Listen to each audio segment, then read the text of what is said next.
ছিল? মানে ওই সিচুয়েশনে আমাকে এত পরীক্ষা দিতে দিবে না, তো আমার ফোনটা সবসময় চেক করতো যে আমি কারোর সাথে কথা বলি কিনা। আমার নাম্বারে ফোন দিত, ওনারাই ফোন দিত যে আমি ওয়েটিং আছি কিনা। যে আম্মুর গাইডে ছিলাম সে সবসময় চোখে চোখে রাখতো।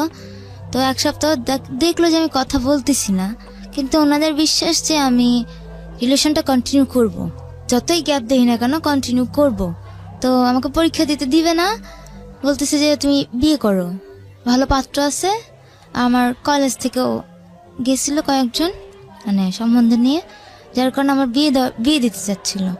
তো আমি বলছি ঠিক আছে, আমার পরীক্ষা দিতে হবে না, আমাকে কোনো কোর্সে ভর্তি করায় দেন। সাধারণত কি হয়, আপনাদেরকে বড় করে মেয়েদেরকে কোনো একটা সৎপাত্রে পাত্রস্থ করে বিয়ে শাদী দিয়ে দেয় নাকি? তাহলে মানে মেয়েদের ক্ষেত্রে যেটা হয় যে ওনারা নিজেরাই অ্যাফেয়ার করে তাদেরকে নিয়ে আসে। কিন্তু এই আশ্রমের কোনো ছেলে হওয়া যাবে না? না, আশ্রমের ছেলে হওয়া যাবে না, কিন্তু যে কোনো অ্যাফেয়ার করতে পারে, কোনো সমস্যা নাই। আচ্ছা, কিন্তু আশ্রমের হওয়া যাবে না। Okay fine. তারপর তা আমাকে বললো যে তুমি বিয়ে করো। আমাকে ডাইরেক্টলি কেউ কিছু বলে না, যে কেন এটা করতেছো বা এইটার জন্য তোমাকে এটা করা হইলো, কিচ্ছু বলে না। কিন্তু আমার সাথে ওইরকম বাজে বিহেভ করে।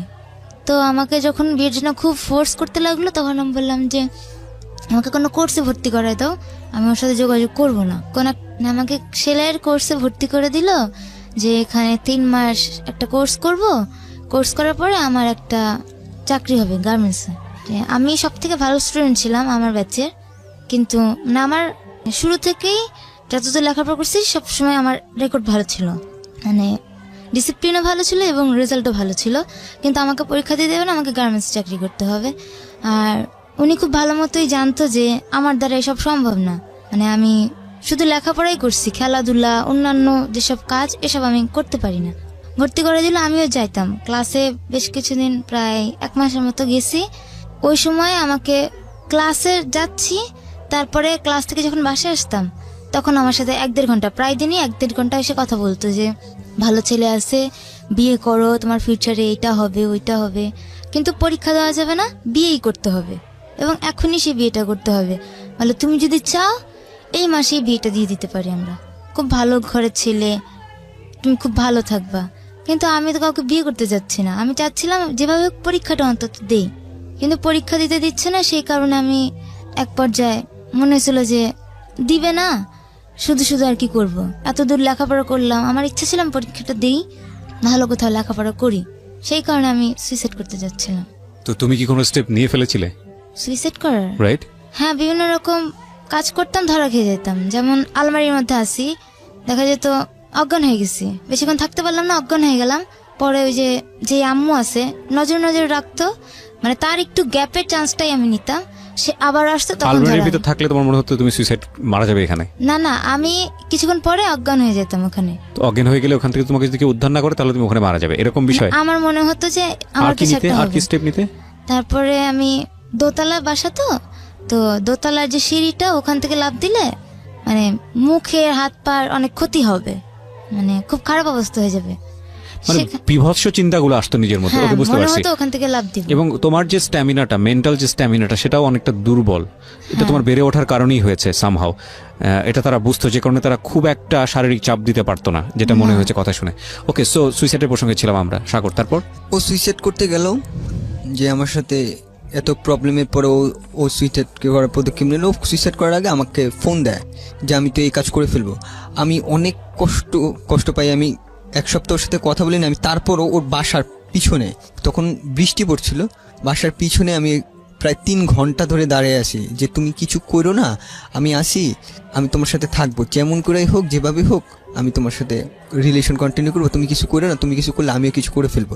তো অনেক চেষ্টার পর ও থামলো, আমার সাথে রাতের বেলা কথা বললো। আমি তখন বললাম যে আচ্ছা ঠিক আছে, তোমার যেহেতু তোমার পরীক্ষা দিতে দিবে না, তোমাকে ঠিকমতো বের হতে দিচ্ছে না ওখান থেকে, যে তুমি একদিন কষ্ট করে তুমি একটু পালিয়ে বের হও, দেখা করো আমার সাথে। তো ও কোনোভাবে ম্যানেজ করে দেখা করতো। তো আমি তখন ওকে বলি যে আচ্ছা ঠিক আছে, শুনো, তোমার জামা কাপড়গুলা তুমি বের করে নিয়ে আসতে পারবা কোনোভাবে? যে ও আমাকে বলে যে কিভাবে বের করে যায়। আমরা দুজন মিলে তখন বললাম যে আচ্ছা ঠিক আছে, তুমি অল্প অল্প করে তুমি যেই ইয়াতে নিয়ে যায়, তুই কোর্সে ভর্তি করাইছে, সেলাই করছে, আচ্ছা ঠিক আছে, তুমি ওখানে যাওয়ার সময় ব্যাগে করে প্রত্যেকদিন অল্প অল্প করে কাপড় নিয়ে আসবা। অল্প অল্প করে কাপড় নিয়ে আসতো, ও ফ্রেন্ডের বাসায় থাকতো, কয়েকটা ফ্রেন্ডের বাসায় আলাদা আলাদা করে রাখতো। মানে প্ল্যানটা হচ্ছে আপনি ওকে বের করে নিয়ে এসে বিয়ে হ্যাঁ, করবেন বা এরকম কিছু একটা। ওকে, এভাবে প্ল্যান করছি, তো ও এভাবেই বের করতো। যখন দেখা গেছে যে ওকে খাবারের কষ্ট দিচ্ছে আর জোর করে ওরা কিন্তু নজর রাখতো, ওরা কিন্তু প্রায় বুঝে গিয়েছিল, ঠিক আছে, যে ও আমার সাথে রিলেশন এখন খুব ভালোভাবে আছে, কন্টিনিউ করতেছে, ও আমাকে ছাড়বে না। তো কী করলো, আমাকে ফোন দিত। ও যখন ভিতরে থাকতো আমাকে ফোন দিত, ফোন দিয়ে গালিগালাজ করতো, তখন অনেক হুমকি দিত যে এই করব ওই করব, তোমার ক্যারিয়ার কিভাবে নষ্ট করা যায় এভাবে করব। তো আমি যে প্রথম চাকরিটা পেয়েছিলাম সেই চাকরিটার রেফারেন্স কিন্তু তারা দিছিল তাদের জন্যই আমি ওই চাকরিটা পেয়ে গেছিলাম।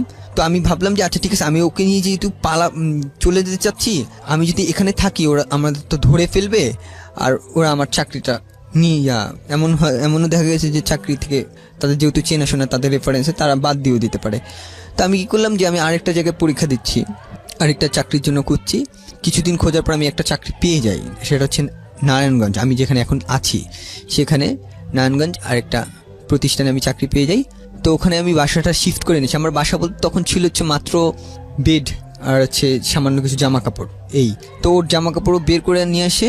তারপরে একদিন সময়টা দুপুরবেলায় ছিল, তো আমাকে বলে যে আচ্ছা ঠিক আছে, আমি কিন্তু সব কিছু বের করে ফেলছি, এখন আমি কি করব। আমি বললাম যে আচ্ছা আমি অফিসে আছি, আমি কালকে সকালবেলা আসবো ভোরবেলায়, তুমি একটা কাজ করো, তুমি ভোরবেলায় যেহেতু তুমি ইয়াতে যাবে, কোর্সে যাবে, যে একটু ভোর দিকে বের হয়েও।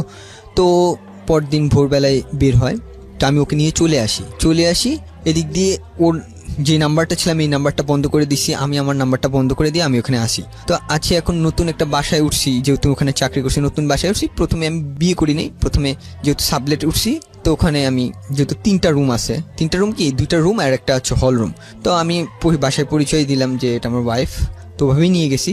তো একটা মাস ও বাইরে থাকতো, মানে ও ভিতরে আমার রুমে থাকতো আর আমি বাইরে থাকতাম, এভাবে ওকে চলতাম। তো পাশের ভাবিরা বললো যে কি এরকম করে থাকেন, আমি ছিলাম একটু ঝগড়াঝাটি হয়েছে।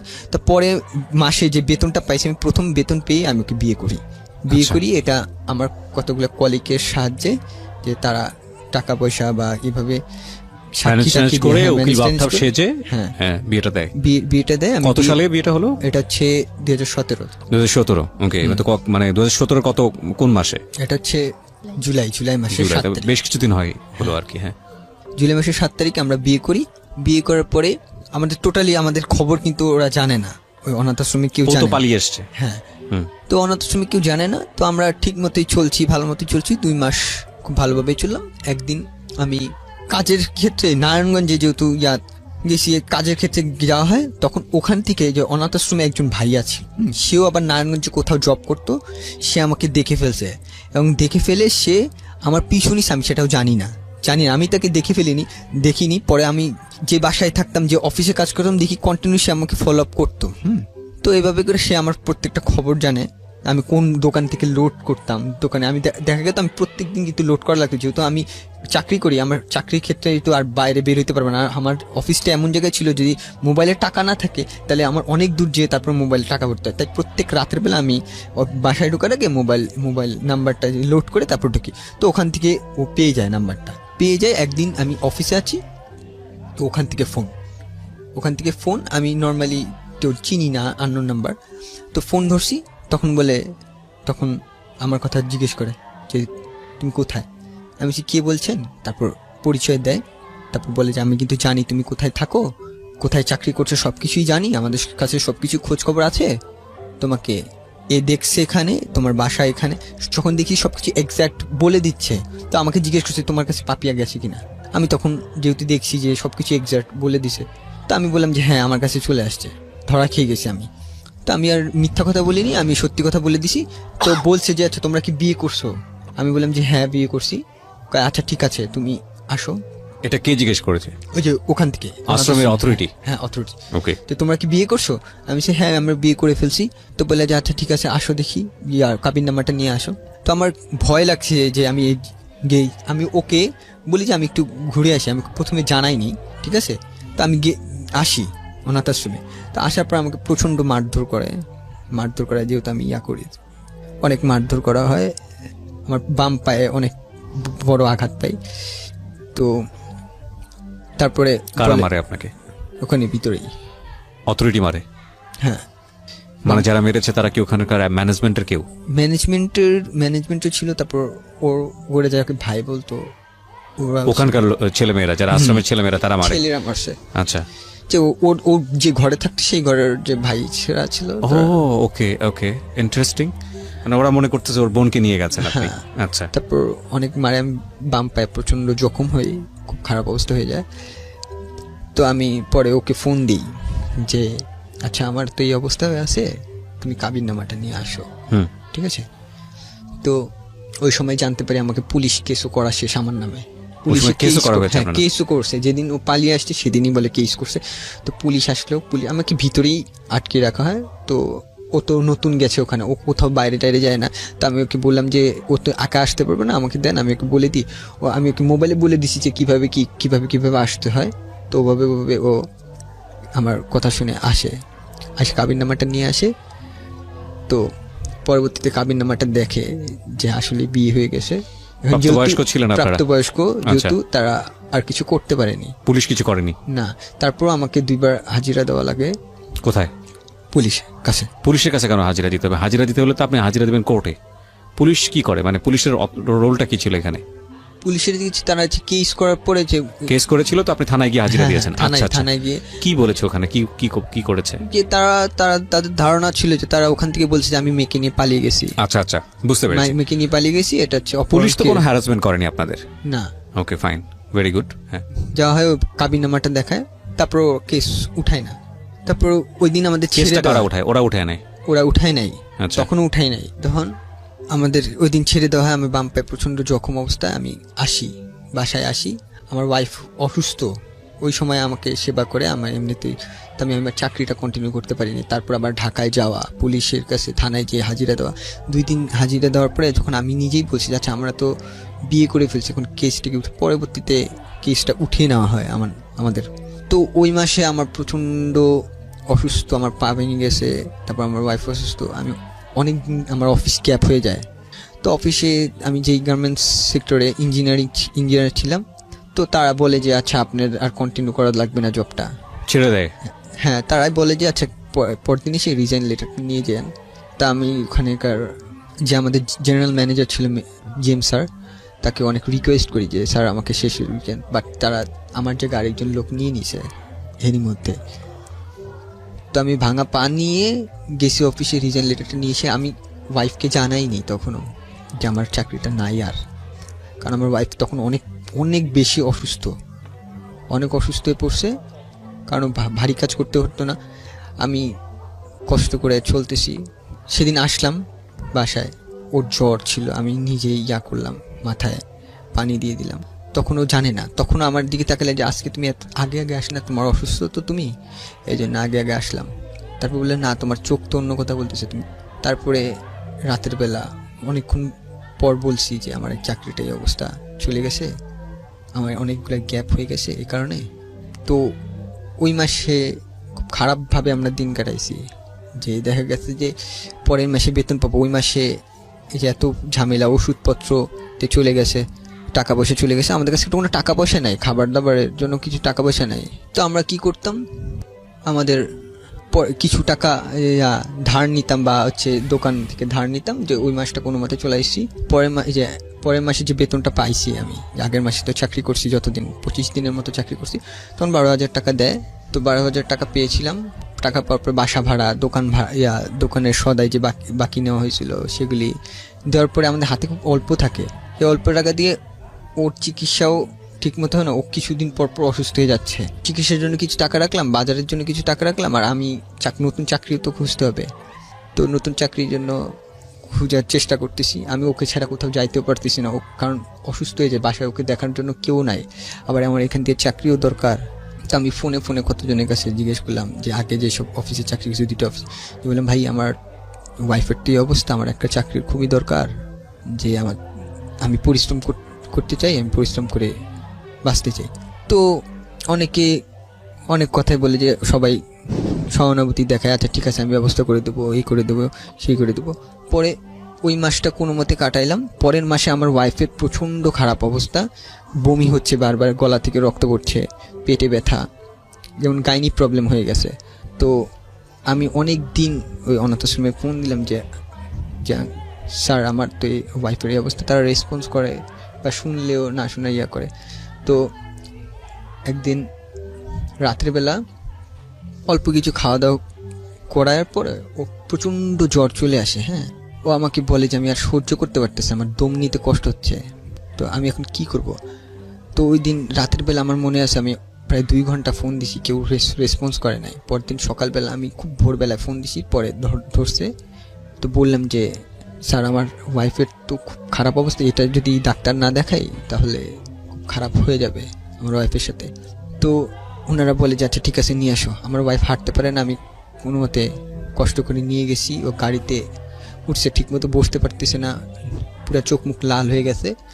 তো পেট ব্যথায় ওর ব্লিডিং শুরু হয়েছে, ইয়াতেই মুখ থেকে ব্লিডিং পড়তেছে, ব্লাড পড়তেছে ইয়াতে গাড়িতে। তো আমি কোনো মতে নিয়ে গেলাম।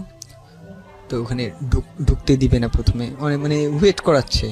আমি তো অনেকবার ফোন দিলাম যে আমার ওয়াইফের খারাপ অবস্থা আছে, আমরা একটু তাড়াতাড়ি ঢুকতে দিলে আমার দেখা করে আমি চলে যাব।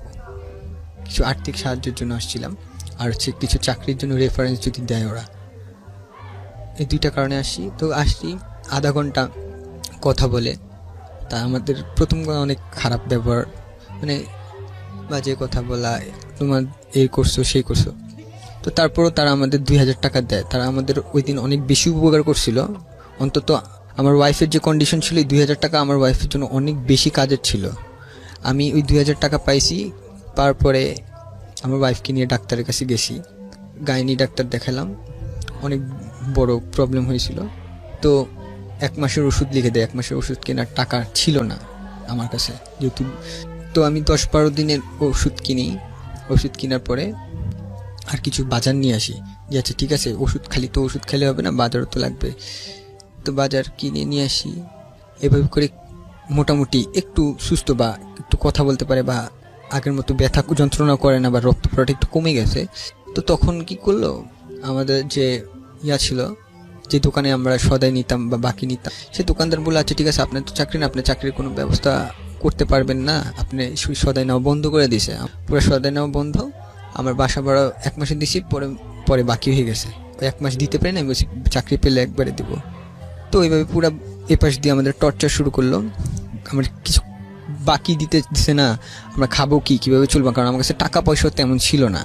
তো আমি অনেকভাবে চেষ্টা করতেছি। অনেকে বলছে আচ্ছা ঠিক আছে আসো তুমি আমার সাথে দেখা করো। দেখা করতে গেছি। আমি 3 ঘন্টা দাঁড়িয়ে আছি। 3 ঘন্টা দাঁড়িয়ে আছি, তখন শীতের সময়। 3 ঘন্টা দাঁড়িয়ে আছি। যেদিন আমার ইন্টারভিউর দিন, সেদিন ফোন দিয়ে জিজ্ঞেস করি যে ফোন দিই, কোনো রেসপন্স নাই, কোনো রেসপন্স করে না, ফোন ধরে না। এরকম করে অনেক জায়গায় আমি ঘুরছি। আমার তখনও পাটা কিন্তু ঠিকমতোভাবে সারে নেই। আমার পায়ে অনেক বড় একটা ক্ষত হয়ে গেছিলো। তখন আমি করেই চলছি। তো আমার ওয়াইফ এপাশে বাসায় আসে, তো আমি আসতাম। আইসা এমন দিন গেছে যে ওই মাসে আমরা ভাতের মুখ দেখি নাই পর্যন্ত, ভাত খাই নাই। মনে পড়ে না আমার 30 দিনের মধ্যে আমরা কয়েকদিন ভাত খেয়েছি। কিভাবে থাকতো তাইলে? আমাদের দেখা গেছে যে সারাদিনে 4টা সিঙ্গারা বা 4টা পরোটা কিনে নিয়ে আসতাম, দুপুরবেলা কিনে নিয়ে আসতাম, 2টা দুপুরবেলা খাইতাম, 2টা রাতের বেলা খাইতাম, এভাবে করে। তো পিউ, মনে হয় না যে ছেলেটাকে জীবনে নিয়ে তুমি ভুল করেছো? এই যত কষ্ট মনে হয় তো মাঝে মাঝে, কিন্তু ভালোবাসি তো। গল্পটা এখানেই শেষ হবে প্রিয় শ্রোতা, আর গল্পটা বড় করব না। কার ভুল ছিল, কি আছে, কি হবে, কিছুই আমরা জানি না। আমরা শুধু জানি যে ওরা একটা বিশাল সমুদ্র পাড়ি দেওয়ার জন্য দুজনে হাত ধরেছে, এবং এই যে লাস্ট শব্দটা ভালোবাসিত, এই ভালোবাসিতর শক্তিটা এত বেশি হোক যাতে করে সমুদ্রটা ওদের তো করতো ওই সময়টাতে, যে আপনার জন্মটা কেন।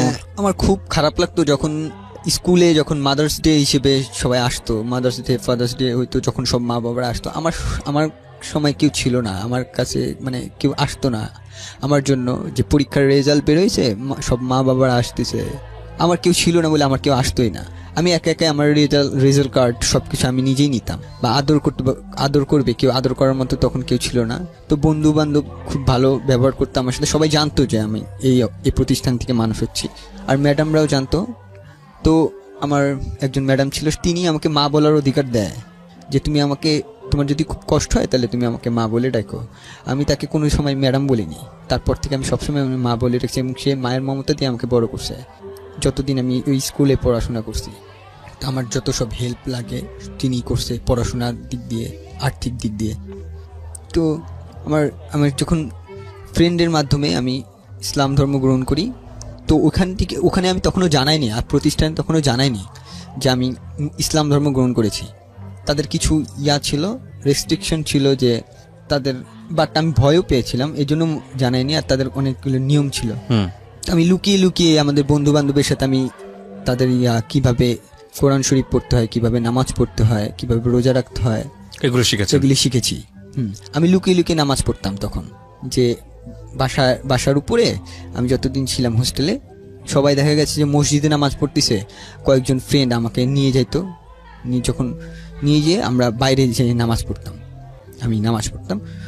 তো আমি ওই সময় শুভ ভাইয়ের সাথে কথা বলি যে শুভ ভাই, আমি তো এই পরিস্থিতির মধ্যে আছি, আমি যতদিন আমাকে হেল্প করবে এরা, ততদিন আমি প্রকাশিত করতে পারবো না। তো শুভ ভাই আমাকে সুযোগ করে দেয় যে শীতে সে আমাদের হোস্টেলের পাশে একটা বাসা ভাড়া নেয়। সে যেহেতু আমাকে ইসলাম ধর্ম গ্রহণ করেছে, সে আমাকে খুব স্নেহ করতো, তো আমাকে সে ওখানে ব্যবস্থা করে দেয় নামাজ পড়ে, তোমার 5 ওয়াক্ত নামাজ যদি পড়তে চাও তুমি আমার বাসায় এসে পড়তে পারো। আচ্ছা। তো আমি ওইভাবেই কন্টিনিউ করতাম, যে দেখা যেত আমি খালি ফজরের নামাজটা পড়তে পারতাম না তার বাসায়, ফজরের নামাজটা আমি আমার রুমেই পড়তাম, আর বাকি সব নামাজটা আমি তার বাসায় পড়তাম। তারপর আমি এভাবে বড় হচ্ছি, বাট আমি খুব করে চাইতাম যে আমার সবাই জানুক ইসলাম ধর্ম গ্রহণ করেছি, সবাই জানুক, বা অনাথ আশ্রমের সবাই জানুক যে আমি ইসলাম ধর্ম গ্রহণ করেছি, বাট কেউ এই জিনিসটা মানতে পারবে না কি, সেজন্য আমি বলিনি কাউকে। তো আমি এভাবে করে ক্লাস 9-এ উঠি। 9-এ ওঠার পরে শাহনাজ ম্যাডাম চলে যায়, স্কুল থেকে চলে যায়। এভাবে করে আমি এসএসসি পরীক্ষা দিই। এসএসসি পরীক্ষা দিই 2010। কবে থেকে আপনার?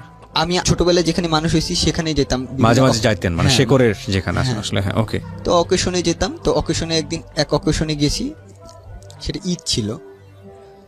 তো আমি ওখানে ঘোরাঘুরি করি, সবার সাথে কথাবার্তা বলি। তো কথা বলতে বলতে আমি একজন মেয়েকে দেখতে পাই, একটা মেয়েকে দেখতে পাই। তো আমি জিজ্ঞেস করি আমার বোনকে যে আচ্ছা এই মেয়েটা কে, এর নাম কি? বোনটাকে ওইখানে পরিচিত কেউ একজন ছিল যে আপনার বোন? ওকে ওকে। জিজ্ঞেস করি যে এই মেয়েটা কে, এর নাম কি, কোন ঘরে থাকে? তো ও নাম বলে পাপিয়া। আমি ঘর বলতে কি এরকম অনেক ঘর আছে ওখানে? হ্যাঁ, ঘর আছে। আচ্ছা। আর মেয়েরা শুধু আলাদা করে থাকতো, ছেলেরা আলাদা করে থাকতো, তাই কি? না না না না। না, বাপি একই একটু ঘরের শুনি। মধ্যে কম্বাইন্ড হিসেবেই থাকতো, ছেলে মেয়ে একসাথে থাকতো? হ্যাঁ, ছেলেদের মানে যারা 12 এক ঘরে থাকতো তারা ভাই বোন জানতো নিজেদেরকে, হ্যাঁ, তাই কি? মানে ওখানে হাউস হচ্ছে 15টা। আচ্ছা। তো 15টা হাউসে 10 থেকে 12 জন করে বাচ্চা থাকতো আচ্ছা। পার হাউসে। একই বয়সের কি তারা? না না না না, বিভিন্ন বয়সের থাকতো, তবে মানে 7-8 বছরের বেশি নিত না ওখানে। আচ্ছা। তো কত ওখানে- বছর পর্যন্ত এলাও করতো, থাকতে ওখানে পারতো? 12-13 বছর পর্যন্ত ছেলেরা থাকতো, তারপরে তাদেরকে আলাদা জায়গা দিয়ে দেওয়া হতো? ওখানকার আরেকটা শাখায় পাঠানো হতো, আচ্ছা। শুধুমাত্র ছেলেরা। আর মেয়েরা? মেয়েরা যারা মানে ম্যাট্রিক ইন্টার পরীক্ষা পর্যন্ত ওখানেই থাকতো, তারপরে তারা বিভিন্ন জায়গায় লেখাপড়া করার জন্য যাইতো, এবং সেখানেই তাদের হোস্টেলের ব্যবস্থা করা হতো। তারা ওখানে থাকতে পারতো না, কারণ মানে আমরা চলে যাচ্ছি, নতুন আসবে, সেই কারণে ওখান থেকে আমাদেরও চলে যেতে হতো। তো মা কি থেকে যেতেন নাকি মা বদল হতেন? না, মা বদল হতেন একটা নির্দিষ্ট টাইম পর, যেমন তার বয়স হয়ে গেছে বা সে অসুস্থ হয়ে গেছে, তার পক্ষে সম্ভব না তখন এই বদল কাজ হতেন। করা, এছাড়া তখন মা মানে change হতো। কন্টিনিউয়াসলি থেকে যেতেন। মা হ্যাঁ। নতুন নতুন বাচ্চা পেতেন, তাদেরকে সন্তানের মতো লালন এবং করতেন। ঈদ যে কোনো অকেশনে সে বাসায় যেত না, আমাদের সাথে তাকে ঈদ করতে হবে। এই মারা সাধারণত কারা? এরা কারা? ওনারা মানে ফ্যামিলিতে মনে করেন কোনো সমস্যা হলে হাজবেন্ডের সাথে অনেকের ছাড়াছাড়ি হয়ে যায়, আচ্ছা আচ্ছা। অনেক রকম সমস্যা থাকে ফ্যামিলির, মানে ফ্যামিলি থেকে বঞ্চিত, বিভিন্ন জায়গা থেকে বঞ্চিত। নিজের লাইফ নিজেকে কন্টিনিউ করতে হবে। এছাড়া ফ্যামিলি কোনো- আছে কিন্তু তার নিজের লাইফ নিজেকে কন্টিনিউ, সে বিবাহিত, অবশ্যই বিবাহিত, কিন্তু তার নিজের লাইফ নিজেকে কন্টিনিউ করতে হবে। সে আর বিয়ে করবে না, বা অনেক রকম সমস্যা থাকে। হাজবেন্ডের সাথে ডিভোর্স হয়ে গেছে, বা হচ্ছে কখনো বাচ্চা হবে না তার, তো এই হাজবেন্ড এই ছেড়ে ধরনের চলে মহিলারা গেছে, ওখানে job এরকম করতে আসে। সমস্যার উপায় কারণে নেই, নিরুপায়, হ্যাঁ, এই নিরুপায়। ধরনের ওনারা যান এবং কিছু কন্ডিশন মেনে নিয়ে তারা মা সাজেন, তাই তো? হ্যাঁ। জি। আমার আসলে এত ইন ডিটেল কখনো জানা হয়নি। প্রথম কথা হচ্ছে, যারা অনাথ আশ্রম দেন, যারা কাজ করেন, তারা নিশ্চয়ই এই বাচ্চাগুলোর ভবিষ্যৎ কিভাবে ভালো হবে সেটা ভেবেই কাজটা করেন, এবং এখানেও একটা সিস্টেম মেনটেন করতে হয়। সুতরাং সেই জায়গা থেকে অবশ্যই তারা সম্মান পাওয়ার যোগ্য। যুগের পর যুগ ধরে তারা এই কাজটা করে যাচ্ছেন, নইলে এই বাচ্চাগুলোর কি হতো, তাই না? কিন্তু আমরা যেহেতু একটা পরিবারে বড় হই, আমি তো একটা পরিবারে বড় হয়েছি, তুমি করেই বলি তোমাদের দুজনকে, তোমরা যেহেতু পরিবারটা পাওনি, সুতরাং এই পরিবারের জায়গাটা থেকে একটা কষ্ট হচ্ছে তোমাদের দুজনের জন্য। এটা আমার অনেক লিসনারই হচ্ছে, যেটা হয়তো তোমরা বুঝতে পারতেছো না আসলে, কারণ পরিবারের টেস্টটা হয়তো তোমরা কখনোই পাও নাই। পেয়েছো কি? আমার তো মনে হয় পাওনি। তোমার ক্ষেত্রে কি হচ্ছে পিউ? তুমি কবে এসছো? আমি আসছি 6 বছর বয়সে। তার মানে তুমি একটা ফ্যামিলিতে ছিলা? তোমার না না না, তাহলে আমি মানে আমার খুব ছোটবেলায়, আমার বয়স যখন 4 তখন আমার মা মারা যায়। তো আমি আঙ্কেল বলে ডাকতাম একজনকে, তো উনি আমাকে তার বাসায় রাখে। বাবা কোথায় ছিল? আমার বাবা মারা গেছে আগে। তোমার বয়স তখন 4 যখন মা মারা যায়। হ্যাঁ। ফ্যামিলির আদার মেম্বাররা, তোমার ভাই বোনেরা কেউ ছিল না? সবাই গ্রামে থাকতো। তোমার মা তোমাকে নিয়ে শহরে থাকতো? মানে আমি ছোটবেলায় আমার নানির কাছে ছিলাম। আচ্ছা। তারপর নানির কাছ থেকে আমি আমার মার কাছে আসি। মা কোথায় থাকতো? আমার মা থাকতো ফরিদপুরে। ফরিদপুরে কোথায় থাকতো? মানে কার কাছে থাকতো? আমার মা ফরিদপুরে, মানে আমি ঠিক জানি না, এখনো পর্যন্ত কোনো খোঁজ খবর পাইনি। তুমি তোমার মার কাছে থাকতে কত তুমি জানো না? আমি ঠিক বুঝলাম না। মানে তুমি এমন কিছু কি আছে যেটা গোপন করতে চাচ্ছ? এরকম না কিছু? না না, আমি এটা জানতে পারছি অনেক পরে। না, তুমি তোমার মার কাছে যখন ছিলে তখন তোমার মা কি করতো? মা ফরিদপুরে কি করতো? কার কাছে থাকতো? আমি বুঝাই বলি বিষয়টা। হ্যাঁ। আমি যখন অনাথ আশ্রমে আসলাম, তো তখনও আমি একটু বোকা টোকা টাইপের মানুষ। আমি সবার সাথে অনাথ আশ্রমে আসার আগে তো একটা ঘটনা আছে। মানে আসার আগেরটা আমি নিজেও ঠিকভাবে জানি না। আমার কত বছর বয়সে আসো তুমি? আমি 6 বছর বয়সে আসছি। 6 বছর কিন্তু আসলে তো তোমার নিশ্চয়ই সেন্স থাকার কথা তুমি কোথা থেকে কোথায় আসতেছো। না, আমার একটা সমস্যা আছে, আমি ঠিক মনে রাখতে পারি না। তো আচ্ছা। আমি যখন আসি, আসার পরে আমি মানে বছরের শেষের দিকে আসি, কোন একটা ইয়ারে নভেম্বর মাসে আসি। তো পরের বছরে আমি ক্লাস 2-তে ভর্তি হই। একটু থামাচ্ছি তোমাকে। 6 বছরের বয়সে তুমি যখন আসো তার আগে তুমি কার কাছে ছিলে? আঙ্কেলের কাছে ছিলাম। আমার শুধু এইটুকুই মনে ছিল। কোন এক আঙ্কেলের কাছে? জি। মানে আমি আসার আগে আমার এইটুকুই মনে ছিল যে আমি আঙ্কেলের কাছে আছি, আমি ওনাকে আব্বু বলতাম। পরে জানতে পারছি যে উনি আমার বাবা না। পরে তুমি জানতে পেরেছো? জি। সেটা অনাথ আশ্রমে থাকার কতদিন পরে? আমি যখন ম্যাট্রিক পরীক্ষা দিব তখন জানতে পারছো? তখন জানতে পারছি। তো তার আগে তো তোমার মা ডাকের একটা অভ্যাস হয়ে গেছে 6 বছরের আগে, নাকি কাউকে মা ডাকোনি? না, কাউকে মা ডাকিনি। আমি আমার আম্মু 6 বছর আগের মেমোরিটা কি তোমার? কি মেমোরি? শুধু ওই আঙ্কেলের কাছে আছো এতটুকু মেমোরি, নাকি আর কিছু নাই মাথায়? না, আর কিছুই আমার মাথায় না, আমার কিছু মনেও নাই। Very interesting. তো কি ঘটনা কি ছিল তোমার ফ্যামিলির আসলে? আমি যখন ক্লাস 10-এ পড়ি, তখন আমার নানি আমার সাথে দেখা করতে আসে। ওনার বয়স 103 ছিল, খুবই বয়স্ক ছিল। উনি একটা লোককে নিয়ে আসছিল। তো তখন আমার নানি জানায় যে আমি আমার নানির কাছে ছিলাম। আমার মা খুব অসুস্থ ছিল। তারপর আমার মা আমাকে নিয়ে যায়, বেশি দিন রাখতে পারেনি, আমার আম্মু অসুস্থ থাকার কারণে মারা যায়। তো আমাকে একটা স্কুলে ভর্তি করে দিয়েছিল আমার আম্মু। তো স্কুলের হোস্টেলে রাখতো, ওখান থেকে কিছু সুযোগ সুবিধা দিত। আর্থিক অবস্থা ভালো ছিল না, যার কারণে আমার আম্মু হোস্টেলে থাকতাম আমি। কোনো একদিন রাতের বেলা আমার আম্মু মারা যায়। তো পরের দিন আমার স্কুল ছিল, আমি স্কুলে ছিলাম। ওখান থেকে আমাকে নিয়ে আসা হয় বাসায়। নিয়ে আসার পর আমাকে জানানো হয় যে তোমার আম্মু আর নাই। তারপরে খুব ছোট ছিলাম, তো আমি ঠিক কান্নাও করি নাই। তারপরে আমাকে ওই আঙ্কেলটা নিয়ে যায় বাসায়। আঙ্কেল অবিবাহিত ছিলেন তখন। এই আঙ্কেলটা আসলো কেন? কোথা থেকে আসলো? এই আঙ্কেলটা মানে ওনাকে আঙ্কেল বলে, উনি স্কুলের টিচার না, বাট স্কুলের সাথে পরিচিত। কোনো এই আঙ্কেলের সাথে তোমার ফ্যামিলির কোনো সম্পর্ক ছিল? না না, কোনোই সম্পর্ক নাই।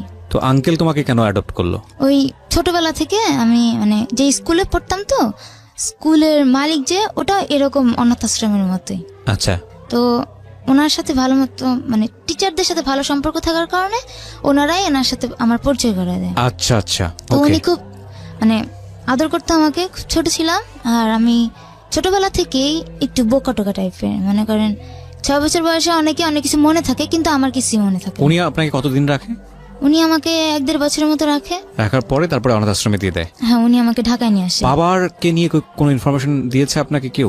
না, আমি পরে জিজ্ঞাসা করছিলাম, বলছে যে আমার বাবা মারা গেছে আমার জন্মের আগে। কোথায় ছিল, কি করতে, কিছু বলেনি? না, আমার বাবা কিশোরগঞ্জে ছিলেন। আচ্ছা।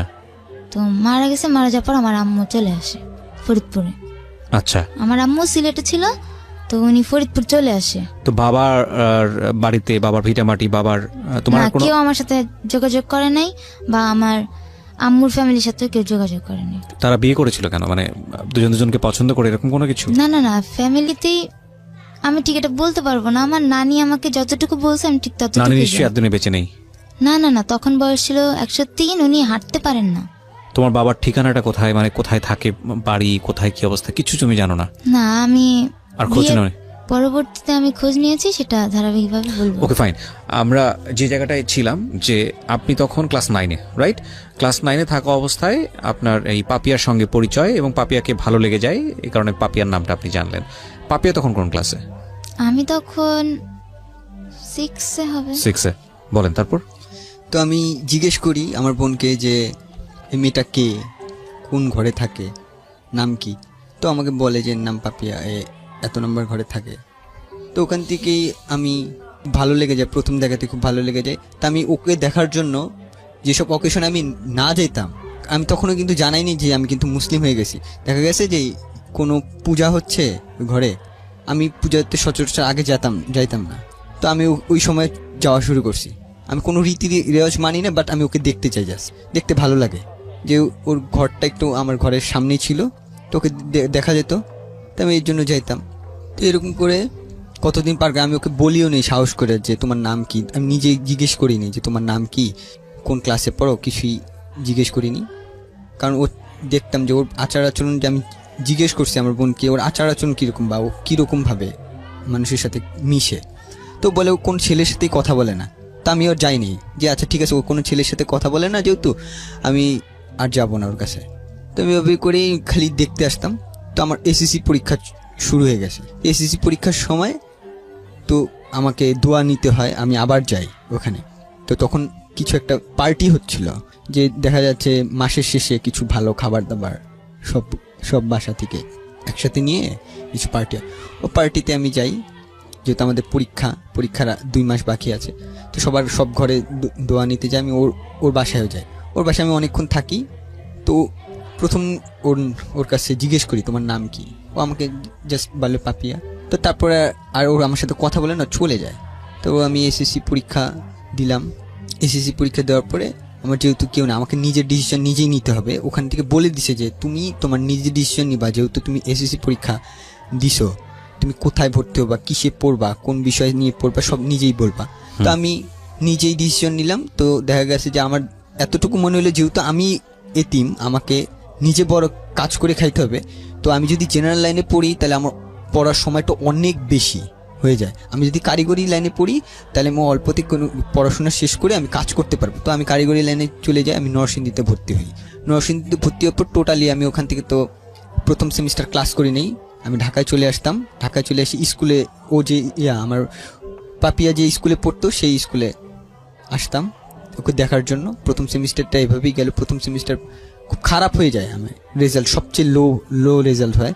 তো এরপর থেকে আমাকে ওখান থেকে বের করে দিবে, যে আমার রেজাল্টটা খুব খারাপ ছিল বলে বের করে দিবে। পড়াশোনা করো না তুমি, থাকা থেকে লাভ কি, ইঞ্জিনিয়ারিং কোর্স পড়াশোনা না করলে চলবে না, এবং অনেক করে বকাঝকা করে। তো আমি আর যাইতে পারি না ওকে দেখার জন্য। তো পরে সেকেন্ড সেমিস্টার থেকে আমি, ওরই এক বন্ধু ছিল, ছেলে বন্ধু, যে আমাকে ভাইয়া বলে ডাকতো, তার সাথে আমার কথা হয়। ঠিক আছে, ফেসবুকে নক করি, যে সবার কথাই জিজ্ঞেস করি। আমি ইনডাইরেক্টলি ভাবে ওর কথা জিজ্ঞেস করি সব সময়, যে তোদের ব্যাচের কে সবচেয়ে ভালো স্টুডেন্ট। সবাই বলে যে পাপিয়া ভালো স্টুডেন্ট। আমি বলছি তুই পাপিয়ার মতো পড়াশোনা করিস নাকি? যে পাপিয়াকে দেখছি যে তোর চেয়ে একটু বোকাশোকা আছে, সহজ সরল, ও কিছু বুঝে না, তুই তো চালাক আছিস, তুই ঠিক মতো পড়াশোনা কর। এভাবে করে আমি প্রত্যেক দিন খোঁজ খবর নিতাম। তো ওখানে পড়াশোনা করতেছি। ওর পাপিয়ার এসএসসি পরীক্ষা তখন শেষ হয়ে যায়। ও তখন ভিতরে অনাথ আশ্রমে যে কিছু বাচ্চারে পড়াশোনা করায়। তো পড়াশোনা করে পড়ে, যেহেতু কোনো টিচার রাখেনি বাচ্চাদের পড়াশোনার জন্য, যেহেতু ওকে দিয়ে পড়াচ্ছে, তো ওখান থেকে কিছু টাকা পায়। তো ওখান থেকে একটা ও মোবাইল কিনে এবং সিম কিনে। তো আমি তখন জানতামও না যে ও মোবাইল সিম কিনছে। তখন একদিন ফেসবুকে কথা বলতে বলতে জিজ্ঞেস করলাম ওর বন্ধুকে যে কি রে, তোর পাপিয়ার সাথে কথা হয় কিনা। তো বলে হ্যাঁ কথা হয় তো মোবাইলে। আমি ওর মোবাইল নাম্বারটা আছে? হ্যাঁ আছে। আমি তুই দিতে পারবি?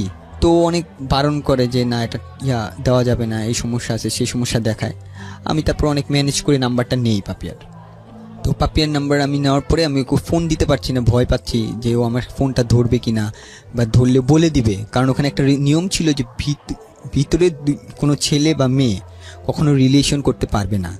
তুমি বাইরে রিলেশন করো তাতে প্রবলেম নাই তাদের, বাট ভিতরে কোনো মেয়ে বা ছেলে রিলেশন করতে পারবে না। সেজন্য আমি ওকে ভয় পাইতাম যে ওকে কীরকম আমি প্রথম কথা বলবো ওর সাথে, ও যদি পরে ভিতরে বলে দেয়, যারা দেখাশোনা করে তাই বলে দেয়, তাহলে তো আমার প্রবলেম হয়ে যাবে। আমাকে তো এখনও ওখান থেকে হেল্প করছে, তো প্রবলেম। আমি ফোন দিই না, অনেক দিন ধরে নাম্বার রেখে দিয়েছি। তো একদিন কিছু না ভেবে ফোন দিলাম, আননোন নাম্বারে ফোন দিলাম। এভাবে কিছুক্ষণ কথা বললাম, ওর দেখে আমার সাথে খুব ভালোভাবে কথা বললো। তারপর আমি আবার বন্ধ করে দিয়ে দিলাম, নিজেকেই বুঝলাম যে না এটা ঠিক না, এটা মনে হয় আমি ভুল করছি। ঠিক না কেন বলছেন? মানে আপনাদের এই যেহেতু নিয়ম আছে, আশ্রমের ভিতরে নিয়ম আছে যে ছেলে মেয়েদের মধ্যে কখনো কোনো সম্পর্ক হতে পারবে না। না সে আমি এবং এটা আপনাদের বলুন তারপর। তো আমি খুব ভয় পাইতাম, তো পরিচয় দিতে চাইতাম না, আননোন নাম্বারে কথা বলতাম। দেখি প্রথম কথা বলার পর ও সামান্য অল্প কিছু কথা বলে, বাট ভালো মিশুক। তা আস্তে আস্তে এভাবে কথা বলি, আননোন নাম্বারে কথা বলি। এরকম করে 3 মাস চলে যায় যে আমি আননোন নাম্বারে কথা বলতেছি। তো একদিন ও দেখা করতে চায়, ও যেহেতু কলেজে ভর্তি হয়েছে, তো এখন একা একা চলাফেরা করতে হবে। ও বলছে যে আচ্ছা ঠিক আছে, আমার কলেজ আছে, কলেজ শেষে আপনি দেখা করতে পারবেন কিনা। মানে 6 এ পরিচয় হলো ওর, কিন্তু কলেজ পর্যন্ত এটা কন্টিনিউ হয়েছে এই আননোন নাম্বারে কথা বলা, অন অ্যান্ড অফ লম্বা সময় ধরে। তার মানে আপনার দিক থেকে ভালো লাগার ব্যাপারটা তো অনেক আগে থেকেই ছিল, কিন্তু ওর জায়গাটা থেকেও ভালো লাগাটা কি ততদিনে কি প্রেম পর্যায়ে চলে গেছে নাকি জাস্ট? ও আমাকে কখনোই আমাকে দেখার আগ পর্যন্ত ভালোবাসেনি। আচ্ছা ঠিক আছে, জাস্ট আননোন নাম্বারে কথা বলতো। তো আমাকে দেখা করতে চায়, তো আমি ভয়ে ভয়ে দেখা করি যে আমাকে ভিতরে কি দেখছে কিনা। ও দেখলে তো যদি বলে দেয় ভিতরে, আমার হেল্প বন্ধ করে দিবে। তো দেখা যায় যে আমরা দেখা করি ওর কলেজ শেষে। আমি নরসিংদী থেকে আগের দিন আসি, ক্লাস মিস দিয়ে আসি ওর সাথে দেখা করতে। ও তখন কলেজে পড়ে, আমি তখন লাস্ট সেমিস্টার চলে আসছি। ও যখন কলেজ পড়ে তখন আমি লাস্ট সেমিস্টার। তো দেখা করতে আসি, দেখি প্রথম দিনও আমাকে চিনতে পারেনি যে আমি যেটা বলছি সেটাই বিশ্বাস করছে। প্রথম দিন চিনতে পারেনি। এভাবে করে কথা বলতেছি, দেখা করতেছি, মাঝে মাঝে দেখা করতেছি। তো আমি ও কী করলাম যে নরসিংদীতে না থেকে আমি একবার ঢাকায় চলে আসছি। ঢাকা থেকে এসে যে আমি লাস্ট সেমিস্টার পড়াশোনা করব। যেহেতু লাস্ট সেমিস্টার ছিল, পড়াশোনার চাপ ছিল কম, জাস্ট পরীক্ষাটা অ্যাটেন্ড করে গেলেই হবে। তো আমি ঢাকায় থাকা শুরু করি, ওর সাথে দেখা করতাম, ক্লাসে যেতাম না, শুধুমাত্র পরীক্ষার সময় যে পরীক্ষা দিতাম। পরীক্ষা দিয়ে পাশ করলাম, বেকার বসে আছি। বেকার বসার পর 3 মাস আমি বেকার বসেছিলাম, চাকরির জন্য অ্যাপ্লাই করতেছি। আর ওর সাথে আননোন নাম্বারে কথা তো বলতাম, এখন তো দেখা হয়ে গেছে। যেহেতু আমি তখন আমার নামটা পর্যন্ত বলিনি কি নাম, আমি আরেকটা নাম বলেছিলাম, তো ওই নামে ও চিনতো। তো একদিন দেখা করার সময় ভিতরে, অনাথ আশ্রমের ভিতরে একটা মেয়ে দেখে ফেলে আমাদের। তো দেখে যাওয়ার পর ওকে বলে যে আচ্ছা তুই এই ছেলের সাথে মিশলি কিসের জন্য? ছেলে কি হয় তোর? কি হয় মানে আমার, বললো যে না এমনি আমার বন্ধু। বলে ও যে ভিতরে তুই জানাস না? আমি বললাম যে না। ও বলে যে না আমি তো জানি না, আমি কখনো দেখিই, কারণ বাসা থেকে খুব কম বের হতো, দেখেই। তো যখন জানতে পারলো, ওই প্রথম আমাকে জানতে পারলো যে আমি অনাথ আশ্রমে থাকি, মানে ওই একই অনাথ আশ্রমে থাকি। তো আমাকে জিজ্ঞেস করলো ওই দিন রাতের বেলা ফোন দিয়ে, আচ্ছা তুমি কি অনাথ আশ্রমে ছিলা? আমি যখন দেখছি না ঠিক আছে, যখন জেনে ফেলছে, তখন আমি আর মিথ্যা বলিনি। আমি বলছি হ্যাঁ আমি এখানে ছিলাম। ততদিনে কি মানে দুজনের মধ্যে সম্পর্কটা কি ভালোবাসার সম্পর্ক দাঁড়িয়ে গেছে? আমি শুধু ভালোবাসতাম, ও তখনও ভালোবাসি। আচ্ছা, তখনই আমার সাথে জাস্ট বন্ধুত্ব সম্পর্ক। তো আমাকে জিজ্ঞেস করলো তো যে অনাথ আশ্রমে কি? আমি বললাম হ্যাঁ আমি অনাথ আশ্রম। তো তখন কি করলো যে কথা বলাটা প্রায় ছেড়েই দিবে এই অবস্থা। যে ঠিক আছে, যেহেতু এত প্রবলেম দেখে ফেলছে যে তুমি আমাকে আগে বলো না, তুমি আমার সাথে মিথ্যা কথা বলছো, ছেড়ে দিবে। তো আমি আর ডিস্টার্ব করতাম না, মাঝে মাঝে ফোন দিতাম, দেখতাম যে ফোন রিং ওঠে না। যে এরকম করে 1 মাস আমি ফোন দিই, বাট ও কখনো উঠে না। 1 মাস পরে যখন আমি ফোন দিই, প্রথম আমার চাকরি হয়েছে। ওই দিন চাকরি প্রথম হয়েছে যে আমি একটা জব পেয়েছি অল্প স্যালারিতেই। তো ওই দিন আমি ওকে জাস্ট সুখবরটা জানানোর জন্য, ওর সাথে কথা বলার জন্য না, বা ওকে করার জন্য না, জাস্ট জানানোর জন্য যে এতদিন ধরে আমি কথা বলতেছি তোমার সাথে, আমার একটা ভালো মুহূর্ত যাতে তুমি জানো। আমি ভালো মুহূর্ত জানানোর মতো কেউ তো নাই তুমি ছাড়া, আমি তোমার সাথে খুব ভালোভাবে মিশছি। তো এভাবে জানাইছি, ও খুব খুশি হয়ে যায় যে আমি চাইছিলাম যে তুমি একটা ভালো খবর দাও আমাকে। তো ওই সময় ও যার কাছে ছিল, ওখানকার একটা বড় আপুর সাথে ওর একটু ঝামেলা হয়। তো মনোমালিন্য হওয়ার পরে যাকে ও মা বলতো, তো তার সাথে একটু খারাপ আচরণ হয়ে যায়। তো নানাভাবে ওকে টর্চার করতো। ওকে তো শারীরিক টর্চার করার মতো ছিল না, শারীরিক টর্চার করা যেত না, তো ওকে মানসিকভাবে নানা রকম মানে টর্চার। ওখানে একদম নিষেধ আছে শারীরিক টর্চার করা? শারীরিক না, না, টর্চার না। নিষেধ নাই, ওর কন্ডিশনটাই এরকম যে ওকে যদি একটা আঘাত করা যায় সেই আঘাতের দাগ অনেক দিন থাকবে এবং অনেক অসুস্থ হয়ে যায়। সেজন্য ওকে আচ্ছা। ছোটবেলা থেকে যেহেতু ওকে মানুষ করছে, তো সেহেতু সে শারীরিক টর্চারটা করতো না, মানসিক টর্চার করতো। যেমন হচ্ছে মনে করো প্রচুর পরিশ্রম করাচ্ছে, যেই কাজটা ওর দ্বারা হবে না সেই কাজটা করাচ্ছে, ও করছেও, কিন্তু কখনো না বলেনি ও করছে, বাট ওকে ঠিকমতো খাবার দিচ্ছে না বলতে যে ওর যেসব খেলে ওর অ্যালার্জি হয়, যেসব খেলে ও খেতে পারে না, সেই সব জিনিস ওকে বেশি করে দিচ্ছে।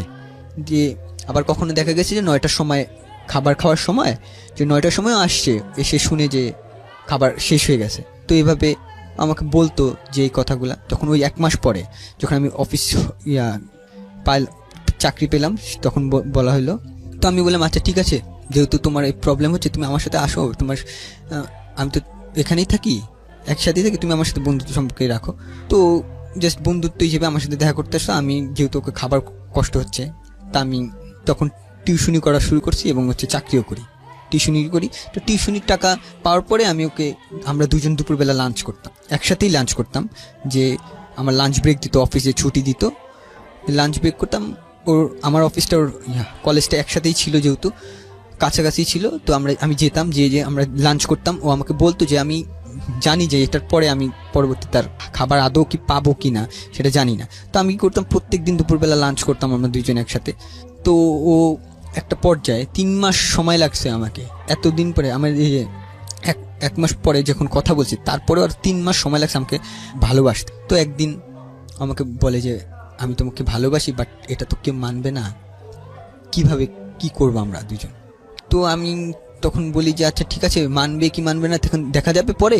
তুমি একটা কাজ করো, আমার সাথে এরপর যখন দেখা করতে আসবা তখন মাস্ক পরে আসবা যাতে আমাদের কেউ না চিনতে পারে। তো ও যখন আমার সাথে দেখা করতে আসতো তখন ও মাস্ক পরতো, আমিও মাস্ক পরতাম। তারপরেও একদিন যেখানে প্রজেক্ট ডাইরেক্টর যিনি ছিল, তিনি একদিন বের হওয়ার পর সে দেখে ফেলছে, আমাদের দুজনকে একসাথে দেখে ফেলছে। সে তখন কিছু বলে নাই। সে কোথায় বসতেন আপনারা? আমরা কখনো কখনো বসতাম যে কোনো পার্কে, অনাথ আশ্রমের আশেপাশে। অনাথ আশ্রমের পিছনে একটা মাঠ ছিল, আচ্ছা। সেই মাঠে কখনো বসতাম, আর কখনো যেতাম দূরে। একদিন এরকম করে রিক্সায় যেতে গিয়ে দেখে ফেলছে, তখন ওকে জানানো হয়নি, কিছুই জানি না, ও নর্মালি বাসায়। তখন দেখছি যে এমনিতে তো টর্চার হতো, মানসিক টর্চার, ওই সময় টর্চারটা আরো বেশি মাত্রায় বেড়ে যায় ওর প্রতি। ও আমাকে বলে আজকে আসার পর দেখছি যে আমার সাথে টর্চারের মাত্রাটা মনে হয় অনেক বেশি।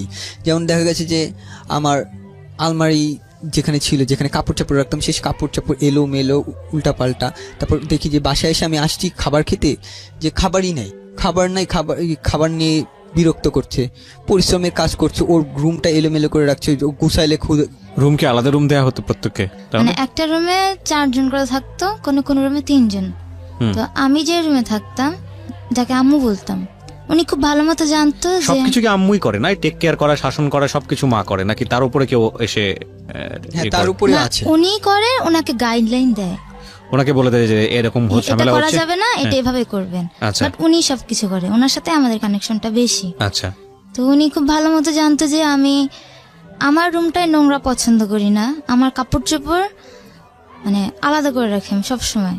সবার সাথে এক বালতিতে কাপড় ধুইতেও আমি চাই না, মানে খুব নোংরা কাপড় আমি যেখানে কাপড় ধুই না, অপেক্ষা করবো, একদিন অপেক্ষা করবো, তারপর আমি এখানে ধুবো না। তো উনি কি করতো, আমার কাপড় চোপড় নিয়ে ওই সবার সাথে নোংরা কাপড়ের সাথে চোপা দিত।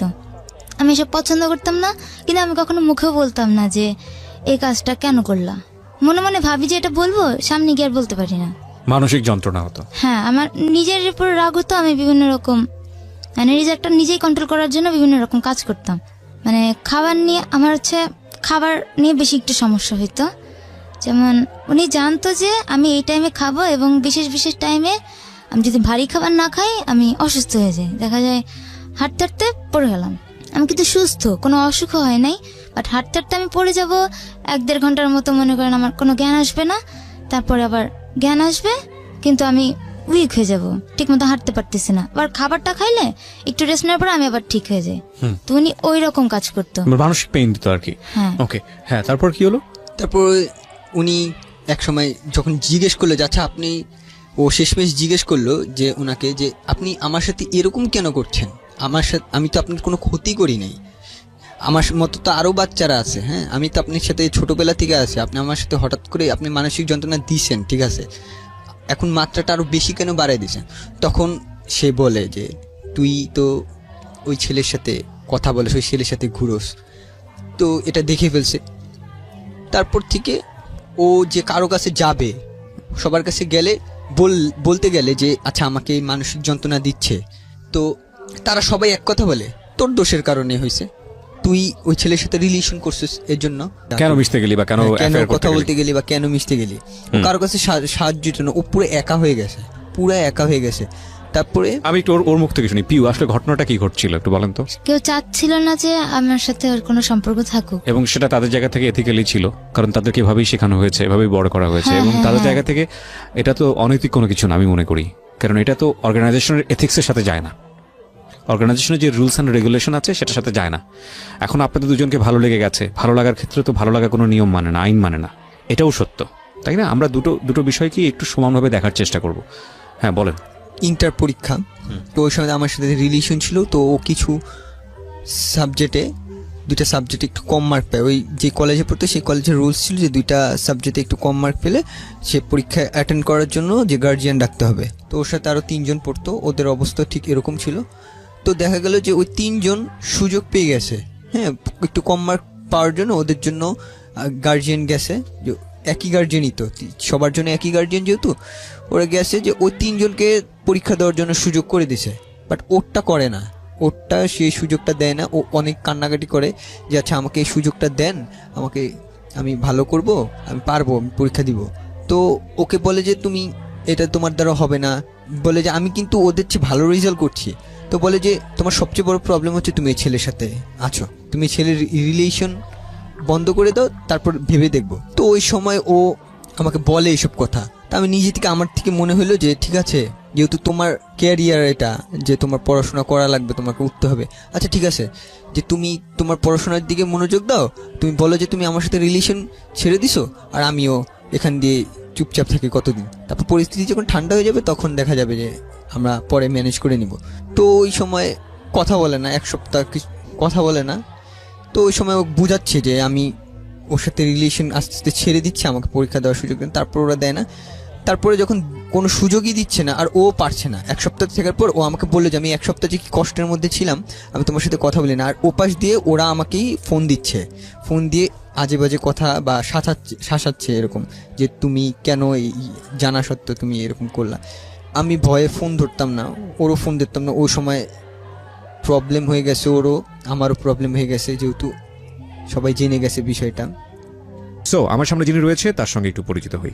আপনার নামটা একটু বলেন। জি, আমার নাম আবু কাউসার। আবু কাউসার। এবং আপনার সাথে একজন আছেন, তিনি আপনার মা। জি। ওনার নামটা একটু আপনি বলেন, আপনার নামটা একটু বলেন আন্টি। আমার নাম আম্বিয়া খাতুন। আম্বিয়া খাতুন। জি, আম্বিয়া খাতুন হচ্ছে মা, এবং আমাদের এখানে কি যেন বলছেন, আবু কাউসার। কাউসার। মা এবং ছেলে মিলে আজকে জীবন গল্প বলতে এসেছেন। আমি বহুত মানুষের গল্প নিয়েছি আমার এই জীবন গল্প ক্যারিয়ারে, কিন্তু মা আর ছেলে মেয়ে কখনো বসেছে কিনা পাশাপাশি আমার জানা নেই। আমার যতটুকু মনে পড়ে যে আমি এই ধরনের মা আর ছেলেকে পাশাপাশি বসিয়ে কখনো জীবন গল্পটা আনিনি। বোধ হয় একটা গল্প ছিল এরকম, লিমনের, যে র্যাবের গুলিতে আহত হয়েছিলেন, সেটা একটু অন্য ঘরানার টাইপের ছিল।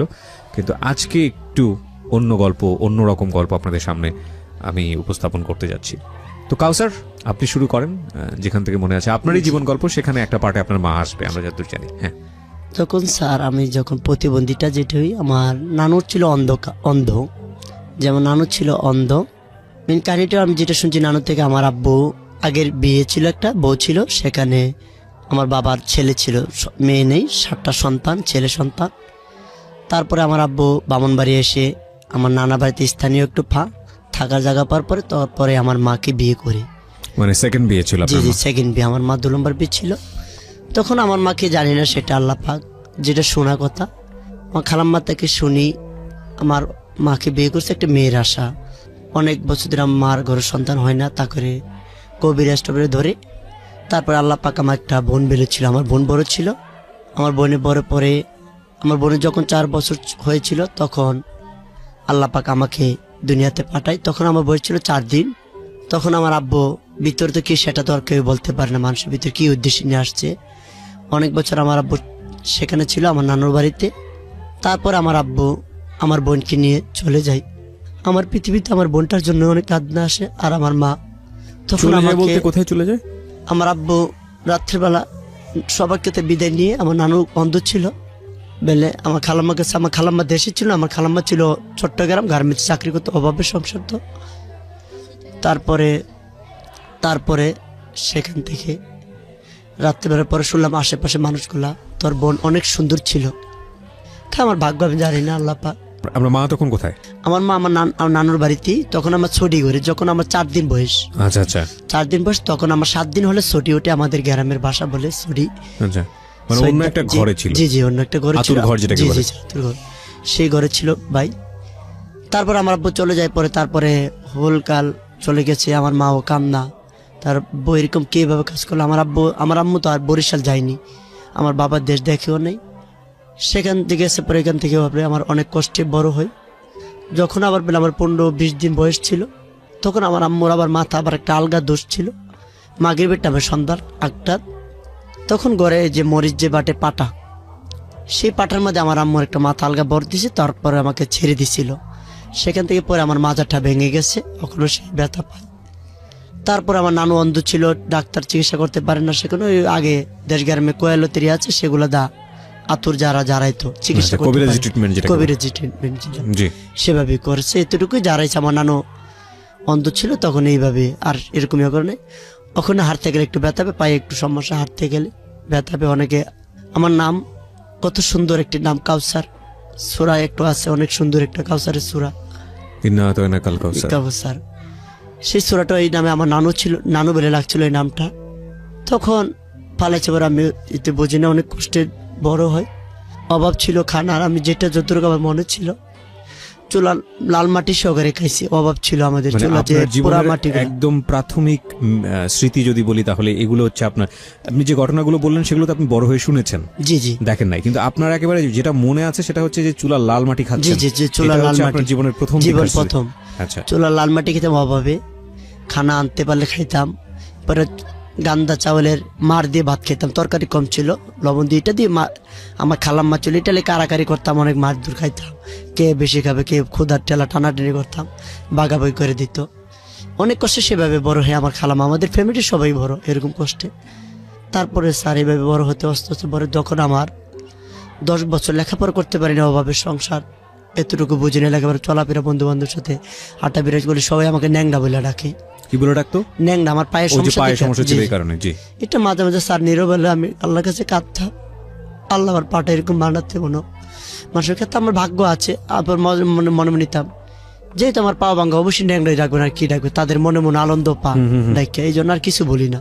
অনেক বলতাম ভাই এটা বলিস না, আমার তো একটা নাম আছে, আমার ন্যাংরা বুঝি না, তারা এই নামটা ডাকলে একটা সরাসরি যাবো, সবাই একটা নামটা এরকম, এই নামটা বাসস্থ হয়ে যাবে। তারপরে ভাইয়া সেখান থেকে ডাকতো, মানুষের কিছু বলতাম না অনেকে।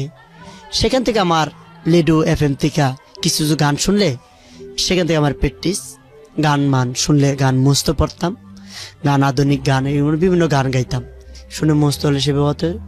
যখন 11 বছর হয় তখন আমাদের অভাব সংসার চলতে পারতেছে না, তখন আমার খালাম্মা আমাকে বাসা বাড়ি দিয়ে বলি।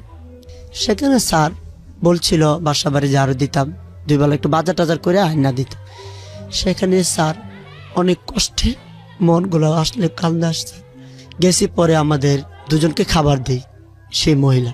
আপনি 11 বছর বয়সে কি কোনো ধরনের লেখাপড়া করার সুযোগ হয়েছে? লেখাপড়ার সুযোগ করতে পারিনি, কোথাও কোনো লেখাপড়া না করার না সুযোগ না। পাননি? আচ্ছা। আর্থিক সমস্যা, খানা পানা, তো 11 বছর বয়সে আপনাকে কোথাও কাজের বাসা জন্য বাড়িতে দেওয়া হয়? কাজে দিয়ে ফেলি। বললাম মামা এখানে থাকা যাবে না, অবশ্য এখানে কষ্ট আমাদের, কোন পাপ। পরে ভাই এই কথা বলার পরে ওই যে লোক আমাদেরকে নিচ্ছিলাম আমরা বলছি ভাইয়া আমরা থাকবো না, আমরা চলে যাব।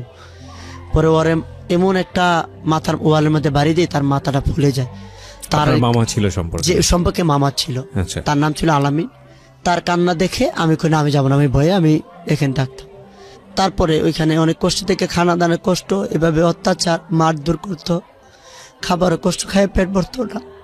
আমি পরে নিয়ে লাগে আমি আম্মা আমু গেন, আমি আমার আম্মা ডাকতাম, আমি খালাম্মাকে। আপনার মা কোথায় চলে এসেছে? আমার মা আমাকে ফালাই দিয়ে আমার নিখোঁজ? আমার জি জি নিখোঁজ। আমার বোনের সুখে সুখে পাগলে যেত, পাগলে আমার মা অনেক নিউজ ছিল। আচ্ছা, মানে বিষয়টা এরকম যে আপনার বোনের যে বোনকে চুরি করে নিয়ে আপনার বাবা চলে হ্যাঁ, গেছে। আমার আব্বু যখন আমার আম্মু 6 বছর হয়ে আমার বয়সটা যখন মোটামুটি একটু বড় হয়ে গেছি, আচ্ছা, তখন আমার মার মাথার মনে একটু নলেজ হয়েছে আমার বোনের সুখে সুখে পাগল হয়ে গেছে। পরে 15-16 মানে বছর যেখানে পরে খুশি ওখানে চলে যেত। চলে যেত, আর বাড়িতে এখানে ছিল না। তার মানে 15-16 আপনি বছর আপনার বুদ্ধির বয়স হওয়ার পরে বুদ্ধির মাকে বয়স- দেখেননি? না, না, না, 11 বছর বয়সে না, না। মাকে ওভাবে মনে নাই? নবক সময় মার মনে নেই, খালাম্মাকে মা ডাকতাম।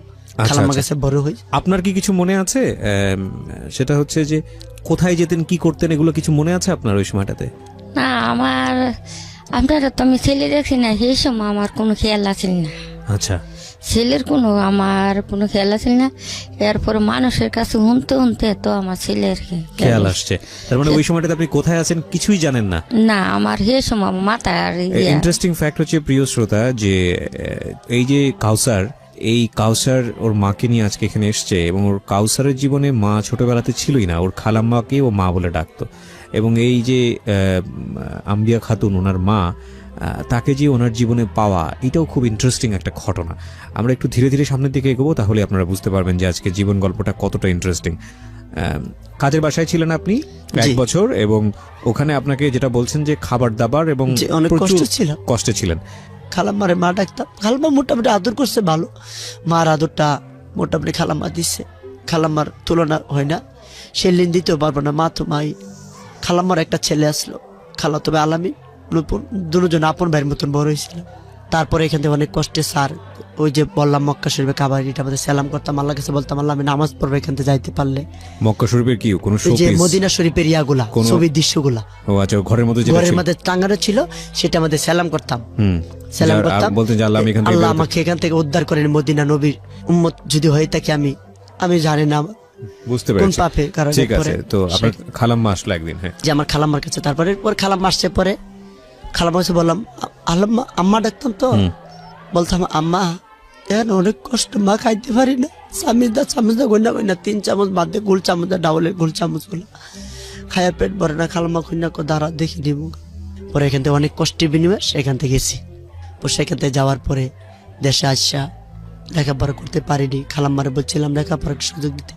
দেশে ছাগল আসলো, আমাদের ছাগল পারতো, ছাগল নিয়ে এসে ফোঁটা দিয়া চোখের মাঝে পাল লাগতাম, বৈশা বৈশা ছাগলের ঘাস খাওয়া বাড়িতে আসতাম, ঘোরাফেরা করতাম। লেখাপড়া করতে পারি নাই, লেখাপড়া বুঝিও নাই এতটুকু। বিরতি নেব এখানে। প্রিয় শ্রোতা, আপনারা শুনছেন জীবন গল্প। কাউসার এবং তার মা রয়েছে আজকে এখানে, এবং ছোট্ট একটা বিরতির পর আমরা তাদের জীবন গল্পে আবারও ফিরে আসছি। আর ইফাকে আপনাদেরকে মনে করিয়ে দিই, যারা এখানে জীবন গল্প শুনছেন তারা যদি মনে করেন যে আপনি এসে জীবন গল্প বলবেন, আপনার নিজের জীবনের গল্প, আমাদেরকে ফোন করবেন। আমাদের ফোন নম্বরটি হচ্ছে 09611904 আমি আবারও বলছি 09611904 ছোট্ট একটা বিরতি। চালাবেন, আমি আপনার পিছনে ধাক্কা দেবো, ব্রিজগুলো তো আর উঠতে পারো না, আপনি আমার কিছু দিয়ে। কোন দুইজন? আমাদের পাশে একজন ভাই নুম মোহাম্মদ নাম, আচ্ছা, ওর সঙ্গে মিলে আপনি যুক্ত নেবেন। সঙ্গে মিলে রিক্সাগুলো পেছনে রিক্সা ঠেলবেন। হ্যাঁ, রিক্সা ঠেলবো। পরে ব্রিজ আসলে ঠেলতাম, অনেক জায়গায় চলতে নাও চলে, দুজন প্যাসেঞ্জার ঠেলতে ঠেলতে নিয়ে যেতাম, মাঝে মাঝে একটু উঠে জিরাইতাম। করতে করতে এখানে কিছু পাইতাম, 10-5 টাকা 20 টাকা দিত কার দিন। 30 টাকা মারলে এলা 20 টাকা আবার 10 টাকা দিত, ভাড়া আবার দিয়ে তো রিক্সা ভাড়াও দিতে হবে 10 টাকা। স্বাধীন মারতে মারতে পরে হঠাৎ করে ভাইয়ের মাথা যুক্তি আলো, তাই ওর তুলে এমনি তাই 3 জন টানা হইতেছে, মাঝে মাঝে ওইটা জেলা চাপা লাগে। তারপরে ভাই আমাকে ছেড়ে দেন, না কাউসার তো লাগবে না, আমি একই চালাতে পারবো। পরে সেখানে আর ভাগ্য নাই, পরে সেখান থেকে কষ্ট করে স্যার, তারপরে এখানে থাকতে পারি নাই। পরে খালাম্মার কাছে বড় হয়েছে। আমরা খালাম্মা আদর করতো, যে কোনো জিনিস খেলে আমার খালাম্মার একটা নীতি আবার কি, সবাইকে এক নিয়ম ভাবে ভাগ করতো, ছোট হার বড় হোক, তার ভাগ সে খাবে, তোমারটা তুমি খাবা। খালাম্মা অনেক কষ্ট বড় করছে। সেখান থেকে হওয়ার পরে আসলাম, সেটা গেল কাহিনি। তারপরে আমরা চট্টগ্রাম গ্যালাস চাকরি, স্যার এই হোটেলে গ্লাস প্লেট এগুলো পরিষ্কার করা। গ্যালাস Okay, okay. পরিষ্কার করে স্যার অনেক মার খেতাম, কাম করতাম, প্লেট ভেঙে গেলে বেতন দিত 600 টাকা বেতন ধরছিল, বেতন আর পাইতাম না, 4 মাস ফ্রি। মারতো না, বেতনের ক্লিক করতো, কাটটা লাইতো। সে এই যে মাঝে মাঝে ম্যানেজারে 2 টাকা 1 টাকা দিত, এটি বকশিস। তারপরে স্যার এখানে অনেক ভালো কাস্টমার আসলে খেয়াল রাখতাম কোন স্যারে টাকা দিয়ে বকশিস দে। স্যার গ্যালাসটা সুন্দর করে ধুয়ে প্লেট দিয়ে 4 পিস দিয়ে গড়িয়ে একটু পরিষ্কারভাবে দিতাম, যেন খেয়ে যেন ওইটা পরিষ্কার দেখে আমাকে 2-1 টাকা দে বকশিস। কেউ 1 টাকা, কেউ 2 টাকা দিত। সেই টাকাগুলো আমরা একটু জমাইতে পারতাম স্যার। সেই টাকাগুলো একটু খালাম্মার কাছে দিতাম, এটা দিয়ে চলতো। এভাবে করতে হতে হঠাৎ করে এক কাস্টমারের প্রেমিকা নিয়ে মনে বসছিল, মানিব্যাগটা লাগার সময় মানিকটা পড়ে গেছিল, ওর প্রেমিকে মনে ভিল দিছিল, পরে গেছে ফেলে। পরে যাওয়ার তো সময় আমার খেয়াল আছে কাস্টমারটা। পরে সেখানে স্যার মানিব্যাগটা পাইয়া আমার উস্তাদকে বলতাম যে উস্তাদ এরকম একটা মানিব্যাগটা পাই, সেখানে অনেকগুলো টাকাও স্যার, কয়টা তাহলে লাখ আমার কাছে দিলাম, দুজনে ভাগ করে নেব। আমি বলছি এটা কি অসম্ভব। পরে এটা গিয়ে ক্যাশে নিয়ে দিলাম, আমি বলছি না এটা অসম্ভব, এটা হয় না। পরে এটা বসের কাছে দিয়ে দিচ্ছি, বস এরকম করে একটা কাস্টমার তুই চিনবি, দেখলে আমি বলছি আসলে চিনবি, এটা লাইখাদের ক্যাশে। কারণ এটা দেওয়াটা মানে আমি এখন যেটা বুঝি এটা দোকানের একটা সুনাম, কারণ আমি ওইলার কাছে একটা ভালো লেগে গেলাম, ছেলেটা খুব ভালো, লুবি না, চট্টগ্রামের কথা। পরে ওই লোক আসতে পারে, মামা ওই দিন আপনি মানিব্যাগটা ফালে দিয়ে গেছিলেন, এই মানিব্যাগটা ক্যাশে আছে। পরে এলা নিয়া আমাকে যে 2 টাকা বান্ডেল একটা ছিল 1-1.5 মতন হবে, সেই বান্ডেলটা আমাকে দিয়া পরে বলছে সেটা হদে তোর আড়ে এই মল্লা যদি কোনো হদ দেয় না আরো জানা বিদ্যে তোর কোনো সদ হদ না। পরে এখানে বিজ্ঞান অনেকটি আসলে তুই আর নলাই দেখা কি মামা গরিব হইতে পারি দে আর চুরি হতে মানে আল্লাহ দেওয়ার মালিক। পরে এই কথা হইতাম দে। পরে কইছে পারে মামারে, পরে অনেক আমাকে আদর করতো, সবসময় আসলে সবসময় 5 টাকা 10 টাকা দিত, ওই একটা মহাব্বত স্যার। পর ওই টাকাগুলো কিছু জমতো স্যার, সেটা দিয়ে কোন সময় জামা কিনতাম, অনেক তো শখ হয়, অনেক কষ্ট সেখান থেকে গেল। পরে হঠাৎ করে আমি পড়া একটা শিখার চেষ্টা করলাম, গান গাইতে মজারে গান গাইলে স্যার কিছু অনেক মহিলার অনেক ভাই বেদার পোলা পানি করতো, আমগর নামে একটু বানায় প্রেমিকার নামে গান গাইবি, তোকে আমরা বকশিস দিব। বাউল গান শিল্পটার আগে গান গাইতাম, কিছু বকশিস পেতাম, সেটা দিয়ে বন্ধু বান্ধব খাইয়ে ফেলতাম। আচ্ছা, অনেক কষ্ট অনেক মহিলারও 2-4-5 টাকা দিত, সেটা দিয়ে অনেক টাকা মোটামুটি খাইয়ে খাইয়ে চলতাম। ওখানে বুঝছি আবার অনেক আপনার মতন স্যার 2জন ভাই ছিল, ওইখানে একটা নাটক ছিল। এখন তো মেয়েদেরকে পাওয়া যায়, ওখানে মেয়ে ছিল না, পুরুষকে দিয়ে মেয়ে সাজাইতো। ওই যাত্রার মধ্যে মাঝে মাঝে একটা গান গাইতাম, সেই যাত্রা থেকে 2টা বই পেয়েছিলাম পুরস্কার। আমি বই তো আর পড়তে পারি না, সেই বইটা আমাদের বাড়ির পাশার সর্দার ছেলে জুয়েল ভাই, সেই বাড়ির কাছে বিক্রি করে দিতাম, 30 টাকা দিচ্ছিল। সেই পুরস্কারে আমার অতি জীবনে ফাঁস গান গাওয়ার ফল পাইলাম। সেখান থেকে কাহিনী গেল স্যার।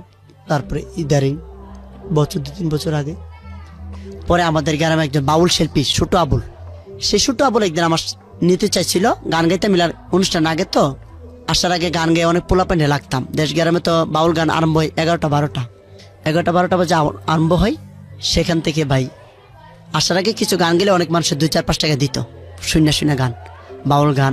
আবুল সরকারের একটা গান গেছিলাম, গাওয়ার পরে সে আবুল সরকারে আসার স্টেজের ওঠার সাথে সাথে ভাই আল্লাহ রশিদ রহমান ভাই এসে বললো এতক্ষণ যে একটা গান বলছিল, গান যে বললো ওরকম লাগছিল আপনাদেরকে, সেই ছেলেটা একটু দয়া করে আমার সামনে আসেন, আমি ছেলেটাকে দেখতে চাই। ছোট ছোট বিষয় যেগুলো হয়তো আমার জায়গা থেকে বা যারা শুনছেন তাদের অনেকেরই জীবনের জায়গা থেকে, দুমুঠো ভাত কিংবা হোটেলে এই 2 টাকা কিংবা ওর এই টুকটাক গান পাড়া কিংবা ওই ছোট বাচ্চাদের কাছ থেকে অ আ ক খ শেখা, এগুলো হয়তো আপনার জীবনের জায়গা থেকে কোনো ঘটনাই না, কিন্তু ওর সার্কামস্ট্যান্সেস থেকে, ওর পরিবার বা ওর পরিবেশ থেকে এগুলো ওর জীবনে ভয়াবহতম ঘটনা, মনে দাগ কাটার মতো ঘটনা। কি অদ্ভুত জীবন মানুষের, তাই না? যে আমরা কেউ কেউ শুধু পরিবেশের কারণেই জজ, ব্যারিস্টার, ডাক্তার, ইঞ্জিনিয়ার হচ্ছি, আবার কেউ এই পরিবেশের কারণেই রাস্তার ফকির হচ্ছে, চোর হচ্ছে, বদমাইশ হচ্ছে। কেউ এই পরিবেশের কারণেই শুধু দুবেলা খেতে পারে না, এরকম জীবনযাপন করছে। অদ্ভুত। প্রত্যেকটা মানুষই কিন্তু সম্ভাবনাময়। এই ছেলেটাকে যদি প্রপার পরিবেশে বড় করা যেত, তাহলে এই ছেলেটা না জানি কোন জায়গায় যেত, না জানি সমাজের কত বড় অ্যাসেট হতে পারত। হায়রে মানুষ, সবচেয়ে বড় সম্পদ, অথচ পরিবেশের কারণে সে কতটা পিছিয়ে থাকে। চিন্তা করে দেখুন, আমাদের দেশের মানুষ কত কোটি? 17 কোটি মানুষ আমরা বলি, খুব ছোট্ট একটা দেশ। এই 17 কোটি মানুষই যদি শিক্ষায় শিক্ষিত হয়, এই 17 কোটি মানুষই যদি বেটার লাইফ লিড করে, 17 কোটি মানুষের যদি কেউ বেকার না থাকে, 17 কোটি মানুষের প্রত্যেকটা মানুষই যদি কর্মক্ষম হয়, এই ছোট্ট একটা দেশ, এই দেশটা কোথায় চলে যাবে? আজকের এই গল্পটা শুনতে শুনতে মনে হচ্ছিল যে কাউসারকে আমরা শুনছি আজকে 2018 সালে বসে, হয়তো 20 বছর পর, হয়তো 30 বছর পর, অথবা 40 অথবা 50 বছর পর এইরকম কাউসার সমাজে খুঁজেই পাওয়া যাবে না। এটা একটা রূপকথা হবে, সত্যিই যেন তাই হয়। তারপর সেখান থেকে গেছে এবারে শেষ, তার ভাগ্য নেই। আর আমাদের আরেক মাজারে তখন গান গাইতাম 3 দিন ওর ছিল 5 দিন ছিল জি 3 দিন পর্যন্ত গান গাইছিলাম আমি। গলা এরকম ভাঙছে। শেফালি সরকার শেফালি হাজবেন্ড শুনছিল আমার গান, শুনে ভালো লাগছিল। পরের দিন কইছে পরের দিন আসবে ভাইয়ে, তোমার পরের দিন তোমার আপু আসবে, তুমি যদি আপুর সাথে যাও তুমি বিদেশে অনেক জায়গায় যাইতে পারবা, সুন্দর সুন্দর গান গাইতে পারবা। পরে আমি ঘুমের দান্দা 3 দিন ওজা কর স্যার, ভাগ্য অনেক অফার ছিল, আমার ভাগ্য মনে নেই। তারপরে বাড়িকে বললাম আচ্ছা ভাই ঠিক আছে, তোমার আপু আসলে আমি তোমাকে বলবো না, হয়েছে তোমার আপুকে বলবো। পরে আমি ঘুমাইছিলাম বন্ধু বান্ধবের মাঝে, পরে আপা বলে অনেক ডাকছিল, কয়েকটা বাচ্চার একটা ছেলে একটা গান গাইতো, ওই ছেলেটাকে একটু দেখান। ঘুমের দান্দার তো স্যার 3 দিন তো ওইটা আর আগ্রহ করে যায়নি। যদি যেতাম ওইখানে একটু অফার লাগবে, আচ্ছা তা গেছে, ভাগ্য নেই। আমি একটা প্রতিভা নিলাম, অনেক ক্যাম্পাসাররা রাস্তায় গান গা, আল্লাহ যদি দেয় অনেকে তো দয়াবান ব্যক্তি আছে রাস্তায়, কারো ছিল কখনো হয় যায়। আমি একটা সাউন্ড বক্স কিনি, সেই সাউন্ড বক্স দিয়ে কারণ বাজার যায়, কারণ বাজার আগে সানাচুর বিক্রি করতাম তো, তেলা পোকা মাইকের দিয়া গজল গায়ে গায়ে পাকিয়ে গাইতাম, অনেক মানুষের ছানাচুর বিক্রি খাওয়াইতাম, পায়ে মাজার সমস্যা স্যার। এই ভাঙ্গা বাউটিয়া অনেক কষ্ট করছি স্যার, রেল গেটের দিক দিয়ে ঘুমাইতাম, রাত্রে থাকার জায়গা পাইতাম না। ঘুমার পরে শরীরে একটা কাজ কিছু টাকা জমা সাউন্ড বক্স দিয়া সেই মাইকটাতে সানাচুর বেচার পরে গিয়ে সেই সাউন্ড বক্সের মেধাবিদ্যা নিলাম। এই কোথাকে এটার গজল অনেক ভয়েস ভালো হয়, গজলটা সুন্দর পাওয়া যায়, অনেকে শুনে 500-1000 টাকা দিত। সেভাবে পাওয়ার পরে আস্তে আস্তে স্যার আল্লাহর কি অসিত রহমত, একজন ক্যাম্পাসার ভাইয়ের সাথে যাই, ক্যাম্পাসার এলা বলছে শরীফ, এলার নাম শরীফ, তুই আমার মজমা জমাই দিবি, তোকে 200 টাকা করে দেব প্রতি মজমা। পরে বেছি এলা ব্যবসায়ী না ভালো, 200 দিত 300 দিত, বোঝে না ক্যাম্পাসার সত্যকে মিথ্যা করে, মিথ্যাকে সত্য করে বুঝা বেচে, মিথ্যা কথা বলে, তাই এই জন্য আমার আর পছন্দ হয় না। পরে হঠাৎ করে এক লোকে, আমি তো নামাজ পড়তাম আল্লাহ দিলে, নামাজ পড়ার মসজিদে বাইরে পরে এক বলতো দেখো কাউসার, তুমি আগে সানাচুর ব্যবস্থা বলছি, তুমি ওদের সাথে ঘুরো না, তুমি এত সুন্দর বয়স সুন্দর গজল গাও, অনেকে তোমাকে ফালতু ভাবে। পরে চিন্তা করলাম আসো তো ঠিক। পরে ওই ভাই এক ক্যাম্পাসের সাথে আমাকে দেয়, চট্টগ্রাম যাইতাম, ওইলে আমার এই মজমা দিকটা বিশাল মানুষ জমে গেছে, শত শত মানুষ এখানে, এই মজমা ভালো মজমা, ওষুধ বিক্রি করছে, ওষুধ তো নেয় না মানুষের বুকে। আমার গজল গাইবার শেষ হলে আমার বাইর করে দেওয়ার সময় মানুষ আমার সাথে আইসা পড়ে। মেন কথা বুঝতে পারলাম আমার গানের জন্য ওরা অতক্ষণ বসেছিল। পরে স্যার বসে সেখানে আর চলে 100-150 দিতে, আমি তো বাসা বারোই হলো, মাসে আমার 4-3 হাজার টাকা 3,000 টাকা খানা, এরপরে আবে যাবে একটা খাইতে তো মজা। মামা আমি আপনার সাথে আর কাজ করবো না, কারণ বাজার 21 টেলিভিশনের সামনে একটা লাল বিল্ডিং ছিল, সেই বিল্ডিং এর সামনে গাওয়ার পরে স্যার আল্লাহর কি ওষুধ রকম স্যার, গজল গাওয়ার পর অনেক মানুষের জমতো, জোড়া হয়ে গেছে। পরে আল্লাহর ওষুধ রকম আপনার মতন স্যার একজন এসে 20 টাকা দেয়, কোন এটাতে কিছু খাইতে ছায়া দেখি স্যার ওর দেখা দেখি শত শত মানুষ 10 টাকা 20 টাকা 5 টাকা, ওইখানে 1200 টাকার মতো পাইছে। আমার খুশি, আমি জীবনে 1200 টাকা এক মোড়ে দেখিনি। পরে আমি ওই পথে চলে যাই, এরকম করতে করতে স্যার অনেক কষ্ট কইরা কিছু টাকা জমার পরে খুঁজে খুঁজে মার খোঁজ লই। পরে শুনি মরাদনগর থানা আর রামচন্দ্রপুর বিয়ে বই, মারে দেখতে যায় বাজারে। আপনি এটা শুনলেন কার কাছ থেকে? শুনছি একজন আমাদের গ্রামের একজন মুরব্বী শুনছিল, সেখানে বেলে বিয়ে হয়েছিল। আবার মা আবার বেলে মাঝে আবার গেছিল, তখন আমি বাড়িতে আর বছর খানে ধরে যাই না। মানে এই পর্যন্ত যে সময়ের গল্প শুনলাম, এই পর্যন্ত আপনার মা কি জিনিস আপনি জানেন না, মার সঙ্গে আপনার দেখাই হয়নি ছোটবেলা থেকে? আচ্ছা, যখন আবার মার খোঁজ পাই তখন যাওয়ার পরে মাকে দেখে অনেক, তারপর আমি দূরে দূরে থাকি, যাক মা ও যে মার যেতে আছে, আমি তো যদি একটু লাইনে উঠতে পারি, করছে ওখানেই থাকুক, ওখানেই থাকুক, ওখানে যেহেতু একটা সংসার করে আলেছি। তারপরে তো রাগ না, মার দুঃখে আমার দুঃখে আমি থাকি, মা আমার কষ্ট দেখে না, মার কষ্ট আমি দেখি না। এই গজল গাওয়ার পর আল্লাহ রশিদের মধ্যে কোনোদিন বাড়িলে 2,000 3,000, কোনোদিন 4,000 পাইতাম, কোনোদিন 5,000 পাইতাম, প্রতিদিন আসু নামাজের পর যাইতাম। আল্লাহ রশিদ স্যার আমার প্রতিভাটা হইলো গাছ মানুষকে গজল গায়ে শোনাই স্যার, অনেকে শুনে 1,000 টাকা দিয়ে 500 দাবি, আল্লাহ তোমার দুনিয়াত কত যে ধন, অভাব না। পরে কাঁদতাম, আল্লাহর কাছে ধনের অভাব নেই। সেভাবে করতে করতে স্যার টাকা যাবার পরে আবার মার কাছে কিছু খাইতে চাইছিল আমার মা, সেখানে কষ্টে। আপনার সঙ্গে যে দেখা হলো আপনার মায়ের এত বছর পরে, আমার মা চিনে না, সময় একটু মাথা নলের সমস্যা, পাগল আমার মা। ওখান দেখতে গেলে নিজের তো একটা লজ্জার বিষয়, পাগল পোতাইছে পাগলের আগে এগুলো বলতো। অনেক কষ্ট হতো স্যার আমার মারে আমার সামনে পাগল বলে, সেটা আমি মনকে বোঝাই পারি না। তারপরে মাকে বলতাম, আমি কিছু দেখে আমার মাকে পাগল বললি। আমার ভাগ্য ছিল সেখানে যাওয়ার পরে আমি একদিন আমি যে বাসায় ছিলাম, সেই বাসা থেকে কলজা মজা পাক করে আমার মার জন্য নিয়ে খাওয়াইয়া আসার পরে কিছু টাকা দিয়ে আরেক মনে গেছে, আমার মা কিছু খাইতে চাইলে দিয়ে টাকাটাতে কিছু কিনে সেখানে অনেক কষ্ট পরে মার কাছে মা বলতো একটু মাথা বেদ ভালো হয়েছিল, মাঝে একটা কবির দেখে ওখানে ওষুধপত্র খাওয়াইতাম, দেখতে যাইতাম। সেখানে আমার মা আমার হত্যাটি আল্লাহর কি অসীম রহমত, বাবারে তোর আদর দিতে পারি নাই সন্তান। পরে আমি মা তুমি দোয়া করে, আমার ভাগ্যে নাই। আমার সবসাথে কষ্ট মাঝে মাঝে বোনের কথা মনে হওয়া, মানুষের সাথে শুনে আমার বোন অনেক সুন্দর ছিল। স্যার আমার একটু কষ্ট, আমার বোনটা যদি পাইতাম। আমার বোনটার নাম ছিল এসমিন। আমার আব্বু নিয়ে গেছিল, অনেক শুনছিলাম আমার বোন পালকে দিয়েছে না মরেছে, সেটা আল্লাহ পাক রাব্বুল আলামিনই জানে। জানি না কোথায় আছে আমার বোন। এসমিন নামে ছিল, সুন্দর ছিল। আমার আব্বার নাম ছিল বাদশা মিয়া। সে বোনের জন্য অনেক কান্দি, নামাজ পড়ি, সেই টাকা জমা একটা বিয়ে করি। এই ধরেন 1 বছর হয় বিয়ে করলেন? বিয়ে করলাম মার মার কথা পরামর্শ। শুনে বিয়ে করে। তারপরে আমার মাকে নিয়ে ঢাকা শহরে আসছি। ঢাকা শহরে আসে মাকে চিকিৎসা যতটুকু পারি করতেছি। মার প্রেশার বাড়তি, মাঝে মাঝে চিন্তা করি আল্লাহ যেন কবে যেন আমার মাকে নিয়ে যায়। আমি বাংলাদেশের মানুষের কাছে একটি কথা বলি, মার সেবা যেন করো, মার মতো তুলনা হয় না অনেকে। আপনার বয়স কত এখন? 26 বছর হয়। আপনার মার সঙ্গে দেখা হয়েছে ক বছর? 23 বছরের বালা, 2-3 বছরের মতন তো দেখাচ্ছিল। আপনি জীবনে মার কোনো সান্নিধ্যই পাননি, মার কোনো আদর স্নেহই পাননি? আমি খালামার কাছে পাই। পাইছেন তো, তারপর আপনি মার জন্য এত কিছু কেন, কিভাবে বলতেছেন? এত বলতেছি কারণ আমার যে মারও ছিল, আমি সুন্দর পৃথিবী দেখেছি। আবার যেটা শুনলাম আমার মা তো আমার বোনের সুখে সুখে গেছে, সে তো আমার কষ্ট না, একটা সন্তানের ব্যথা। আমার যখন জন্ম হয়, আমার 3 দিন পরে আমাকে একটা অনাথ আশ্রমে দিয়ে আসে একজন নার্স। আমি যে হসপিটালে জন্মগ্রহণ করেছি, আমার জন্মগ্রহণের পরে আমার মা মারা যায়। আপনার ফ্যামিলিতে আর কেউ ছিল না আপনাকে দেখার মতো? যে না, কেউ আপনাকে ছিল না, আমি জানিনি তার কাছ থেকে। সেই নার্স, আপনি যে ঘটনাটা শুরুতেই বললেন, এটা আপনি কত বছর বয়সে জেনেছেন? এটি আমি যখন ক্লাস 7-এ পড়ি।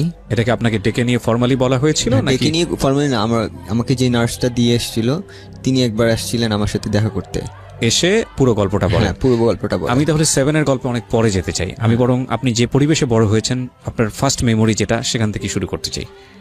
যখন থেকে আমি বুঝতেছি তখন আমার সাথে অনেক ছেলে মেয়ে এখানে আছে আমার মতোই। আমাদের দেখাশোনার জন্য একজন মা আছে, তিনি আমাদের খুবই ভালোবাসতেন, আদর করতেন। ওই সময় আমাদের একটা স্কুল ছিল, আমরা স্কুলে ভর্তি হতাম, ওখান থেকে এখানে স্কুলে ভর্তি করে দিছে, ওখান থেকে আমি পড়াশোনা করি। তো আমার শুধুমাত্র স্কুলে যাওয়া আর আমার মায়ের কাছেই, এই ছাড়া আমি আর কোথাও বাইরে ঘুরতেও সুযোগ পেতাম না। কোথায় এটা? এটা হচ্ছে, আপনি নামটা বলতে চাচ্ছেন না প্রতিষ্ঠানের? ঠিক আছে, নামটা না বললেও সমস্যা নেই, হ্যাঁ বলুন। তো সেটা আমি যেটা বুঝতে পারছি প্রিয় শ্রোতা, কোন একটা অনাথ আশ্রমে ওরা দুজনই বড় হয়েছে হয়তোবা, আমি গেস করছি। একজনের ক্ষেত্রে আমি কনফার্ম, যেটা হচ্ছে সাগর বলছিল। পিউয়ের ক্ষেত্রেও কি ঘটনা একই রকম? ওই আশ্রমে কি আপনি বড় হয়েছেন? আচ্ছা, তার মানে এরা দুজনই কোনো একটা আশ্রমে বড় হয়েছে। আমরা এই অনুষ্ঠানের স্বার্থে এবং একই সাথে তাদের মান সম্মানের স্বার্থে আমরা সেই আশ্রমের নামটা এখানে মেনশন করছি না, আমরা ঘটনাটা তুলে ধরতে চাই। হ্যাঁ বলুন। আমার স্কুল আর আমার আম্মু ছাড়া আমি কিছুই বুঝতাম না, যে কোথাও চলতে পারতাম না একা একা। স্কুলটা কি আশ্রমের ভিতরেই? না, আশ্রমের ভিতরে না, সেটা ছিল হচ্ছে মিরপুরে। মিরপুরে বাইরে? হ্যাঁ, বাইরে ছিল। মানে 8-10 জনের মতোই স্কুলটা? 8-10 জন। তো ওখানে গিয়ে কি একটু বুঝতে পারতেন যে আপনারা এবং বাকি যে ছেলেমেয়েরা আসে বাইরে থেকে, তাদের জীবনযাপন একটু আলাদা? না, ছোটবেলায় তখনও বুঝতে শিখিনি, না? কিছুই বুঝতাম না। কোন ক্লাসের গল্প এটা? এটা হচ্ছে আমি যখন কেজিতে পড়ি। কেজিতে, মানে একেবারেই না বোঝার বয়স? হ্যাঁ, কেজিতে পড়ি, তখন আমার আম্মু ছাড়া আমি কিছুই বুঝতাম না। তো আমি বাইরে কারোর সাথে কথাও বলতে পারতাম না ঠিক মতো। আর দেখা যেত আমি পড়াশোনা অনেক বেশি কাঁচা ছিলাম, তো আমি ঠিকমতো পড়াশোনা করতাম না। তো আমাকে দেখা যেত প্রায় সময় অনেকক্ষণ ধরে স্কুলে রেখে দিত, আর আমার আম্মু অনেকক্ষণ ধরে ওয়েট করতো আমার জন্য। তো এক পর্যায়ে আমার এরকম করে আমি বেড়ে উঠি। আম্মু আমাকে অনেকবার বুঝিয়েছে যে এখান থেকে তোমাকে একসময় বের হইতে হবে, এটাই তোমার একেবারে পার্মানেন্ট জায়গা না, তোমার এখান থেকে বের হতে হবে। তো তোমার এর জন্য তোমার পড়াশোনা করা খুবই বেশি জরুরি। তো তখন খালি দুষ্টুমি বুঝতাম, ছোট তো, পড়াশোনায় মনোযোগ ছিল না। তারপরে উনি ক্লাস 5 পর্যন্ত আমাকে দেখাশোনা করে, তারপর ওনার ক্যান্সার হয়। ক্যান্সার হওয়ার পর সে মারা যায়। ওই সময় আমি প্রচণ্ড কষ্ট পেয়েছিলাম যে আমাকে আদর করার আর কেউ নাই, বা আমাকে ভালোবাসার মতো কেউ নাই, একজনই ছিল। তো ওই সময় আমার আম্মু যেদিন মারা যায় তার আগের দিন আমাকে বলে গেছে যে যেখানেই থাকো ভালো করে ভালো থাকবা, আর কারোর সাথে কোনো দুষ্টুমি করবা না, আর পড়াশোনা ভালো করে করবা। তো আমি জানিও না যে আমার ক্যান্সার, তখন তো বুঝতামও না ঠিক মতো ক্যান্সার জিনিসটা কি। তারপর দিন আম্মু সকালবেলা উঠার পরে তাকে আর জীবিত পাইনি আমি। আমি আম্মুর পাশেই ঘুমাই রাতের বেলা। জাস্ট এতটুকু মনে আছে, আমার ঘুম থেকে ওঠার সময় আম্মু আমার মাথায় হাত বুলিয়ে দিছে এতটুকু, যে আমি ঘুম থেকে উঠে গেছি রাতের বেলা। তো ওই সময় সে হাত বুলিয়ে মানে দিছে। কি উনি আশ্রমেই থাকতো, ওখানেই হ্যাঁ, থাকতো? আশ্রমে তিনি আমাকে দেখাশোনা করতো। আচ্ছা, তো বাকি আমি আপনার ছোটবেলা মতো থেকে আর মা বলতাম। কতজনকে এরকম দেখাশোনা করতো? ওখানে অনেকগুলা ঘর ছিল, একটা ঘরে 10 থেকে 12 জন করে ছিল। 10 থেকে 12 জনের একজন মা। একজন মা। তো উনি আমাকে রাতের বেলা মাথায় হাত বুলে ওই কথাটুকু বলছে। তো সকালবেলা আমি উঠে তাকে আর জীবিত পাইনি। তো আমি প্রচণ্ড কান্না করেছিলাম ওই সময়। আমার আম্মুর শেষ কথা ছিল যে তুমি পড়াশোনা করো। ওই সময় আমি বুঝতামও না কোনো কিছু, তারপরও আম্মুর শেষ কথা অনুযায়ী আমি 5-এ খুব খারাপ স্টুডেন্ট ছিলাম। তো আস্তে আস্তে আমি নিজেও পড়াশোনা করতাম। আমি আমার বন্ধুদের, আমার ম্যাডামদের সাহায্য নিলাম। যখন জানতে পারছে যে আমার মা মারা গেছে, তখন ম্যাডামরা আমাকে এক্সট্রা কেয়ার দেওয়া শুরু করলো। তো ওভাবে ম্যাডামদের ভালোবাসা, বন্ধুদের ভালোবাসা আমি আস্তে আস্তে পড়াশোনা করি। তো পড়াশোনা করতে করতে আমার অসুস্থ হয়ে যায়। আমি 3 মাস ঠিকমতো আম্মু থাকতো, খাওয়াতো ঠিকমতো, আম্মু নাই, এখন খাওয়ার অনিয়ম হয়ে গেছে, আমি অসুস্থ হয়ে যাই। আমি 3 মাস পুরো বেড রেস্ট, কোনো কিছু করতে পারি না। তো 3 মাস বেড রেস্টের সময় আমার যেদিন সুস্থ হওয়ার পরে প্রথম যেদিন বের হয়েছি, তখন আশ্রমের ভিতরে অনেকে খেলাধুলা করতেছিল। তো খেলাধুলার সময় আমার অসুস্থ শরীর, আমি ঘুম থেকে উঠছি, ওখানে যে দাঁড়িয়েছি, তো একটা তার যে কাপড় নাড়ে, যে তার আগে জিআই তার ছিল যেটা, সে তারটা সে আমার চোখের মধ্যে লাগে, বাম চোখে? হ্যাঁ, বাম চোখে। কেউ একজন খেলছিল, সেই চোখে লাগে। তো ওই অবস্থায় আমার চোখে গেঁথে যায় ওটা, অনেক ব্লিডিং হয়। তো আমাকে ওইখান থেকে হসপিটালে নিয়ে যাওয়া হয় ওই দিন রাতের বেলা। আমার ওই সময় মনে নেই যে কতক্ষণ আমি অজ্ঞান ছিলাম। তো ওই সময় ওই দিনই আমার অপারেশন করা হয়। এটা হচ্ছে ধানমন্ডিতে অপারেশন করা হয়। তো ওখানে আমাদের নতুন একটা লেন্স লাগানো হয়। আমি ওই সময় দেখতে পেতাম। আমার ওষুধ কন্টিনিউ করতে বলতো, ওষুধ কন্টিনিউ করতাম। আমি এমনিতে 3 মাস অসুস্থ হয়ে গেলাম। আমি আরও 6 মাস বেড রেস্ট। আমার পড়াশোনার হলো না ওই বছর।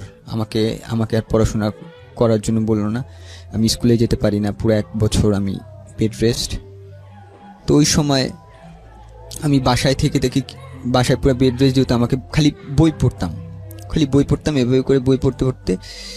তো পরের যখন আমার চোখ একটু দেখতে পাই, ওই অবস্থায় আমার চশমা দিল। চশমা পরে আমি চলতেছি ঠিকমতো, কমফোর্টেবল না, আমি ঠিকমতো দেখতে পারছি না 2 চোখেই। আমি জানালাম ভিতরে যে আমার এই চোখে ভালো করে দেখা যাচ্ছে না, 2 চোখে আমি ঝাপসা দেখতেছি। তো তারা আবার একটা ডাক্তার দেখায়, তারা আরেকটা অপারেশন করে পরে আমি আমার ডান চোখটাতে পুরোপুরি দেখতে পাই, এবং বাম চোখটা একেবারেই নষ্ট হয়ে যায়, ড্যামেজ। মানে এটা কখনোই ভালো হবে না। তারা ডাক্তার বলছিল যে তার 2 চোখের 1 চোখ ঠিক হবে। আমরা যদি 2 চোখে বাঁচাতে চাই, তাহলে দেখা যাবে একটা সময় সে 2 চোখেই দেখতে পারবে না। ওকে। সো ডাক্তাররা এইভাবে তাদের বলে। তো তারা বলে যে আচ্ছা ঠিক আছে, ছেলের যেহেতু একটা চোখে প্রবলেম হয়েছে, তো আরেকটা চোখ যাতে ঠিক মতো থেকে যায়, সেই জন্য একটা চোখ বাঁচিয়ে দেয়। তো ওইভাবে আমি আবার নতুন করে 5-এ ভর্তি হই। তো নতুন করে 5-এ ভর্তি হওয়ার পরে যে আমি ম্যাডামদের অনেক ভালোবাসা, যে কী পড়াইছে এরকম করে হেল্প করতো, আমার জন্য এক্সট্রা কেয়ার, আমার জন্য এক্সট্রা স্কুল।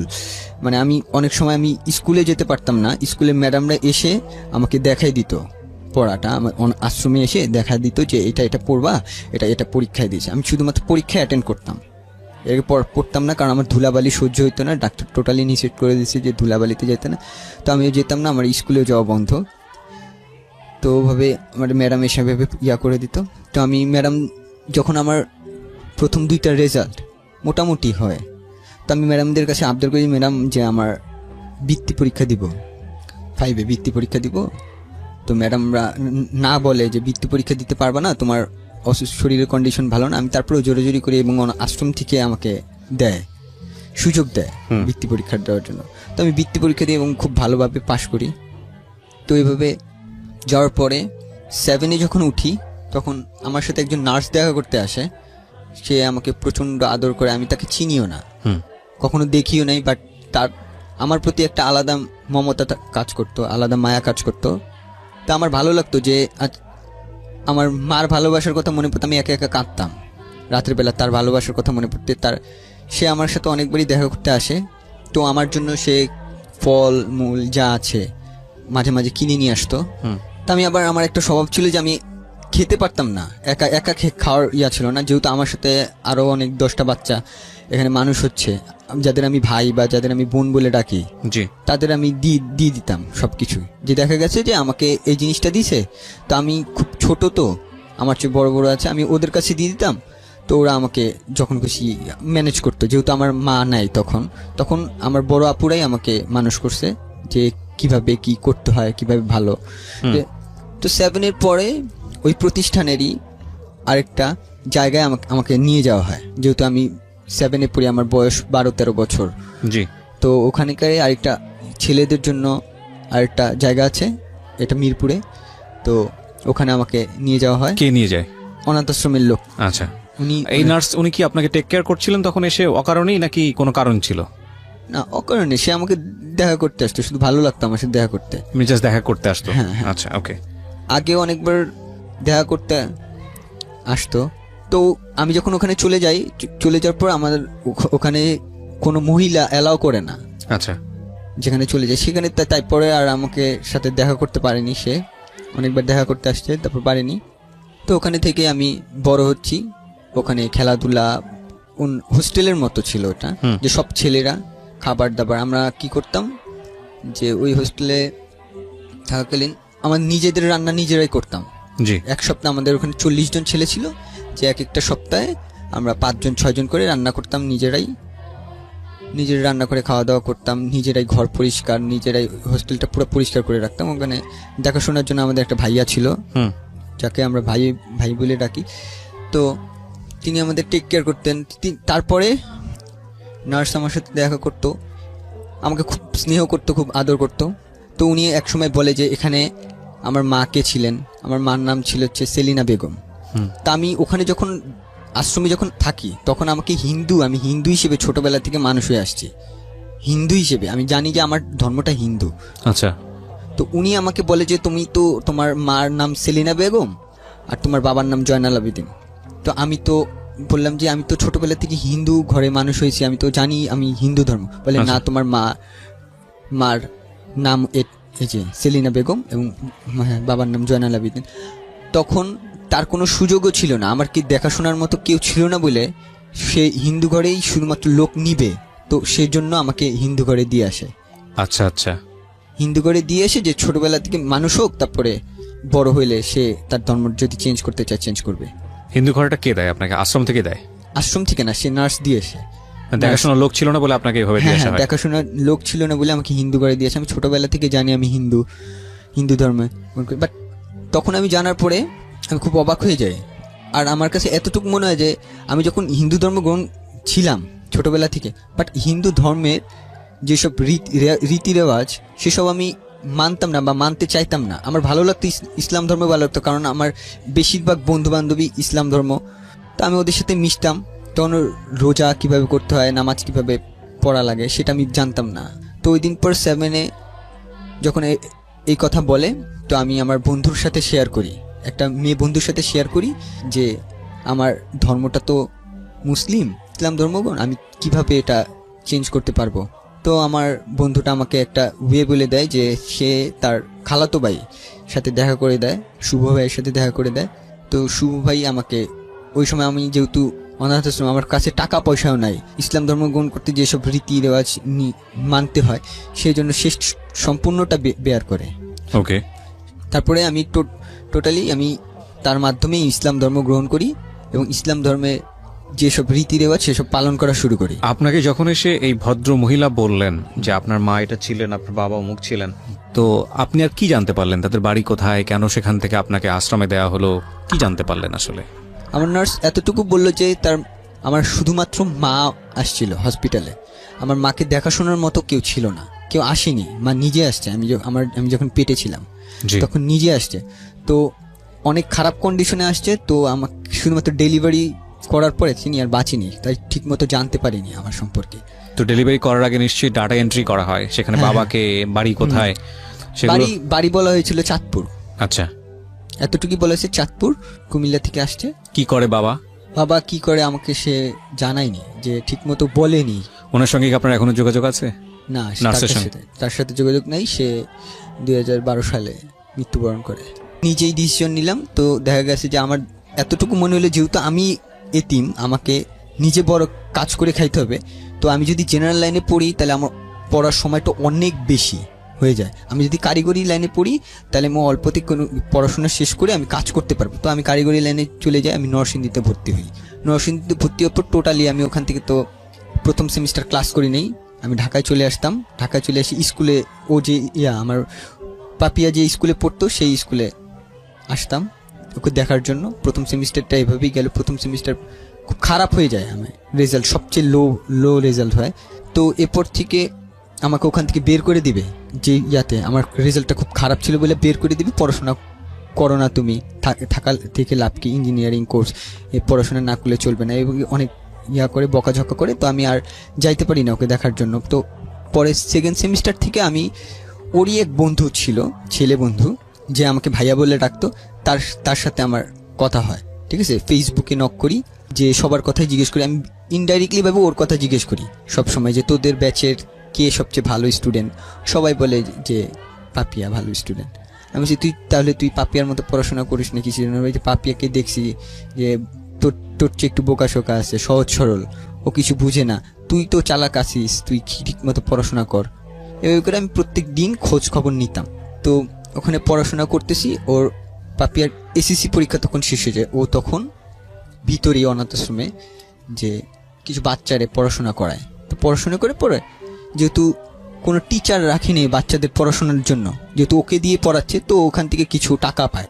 তো ওখান থেকে একটা ও মোবাইল কিনে এবং সিম কিনে। তো আমি তখন জানতামও না যে ও মোবাইল সিম কিনছে। তখন একদিন ফেসবুকে কথা বলতে বলতে জিজ্ঞেস করলাম ওর বন্ধুকে যে কি রে, তোর পাপিয়ার সাথে কথা হয় কিনা? তো বলে হ্যাঁ, কথা হয় তো মোবাইলে। আমি ওর মোবাইল নাম্বারটা আছে? হ্যাঁ আছে। আমি তুই দিতে পারবি? তো অনেক বারণ করে যে না, এটা দেওয়া যাবে না, এই সমস্যা আছে, সেই সমস্যা দেখায়। আমি তারপর অনেক ম্যানেজ করে নাম্বারটা নেই পাপিয়ার।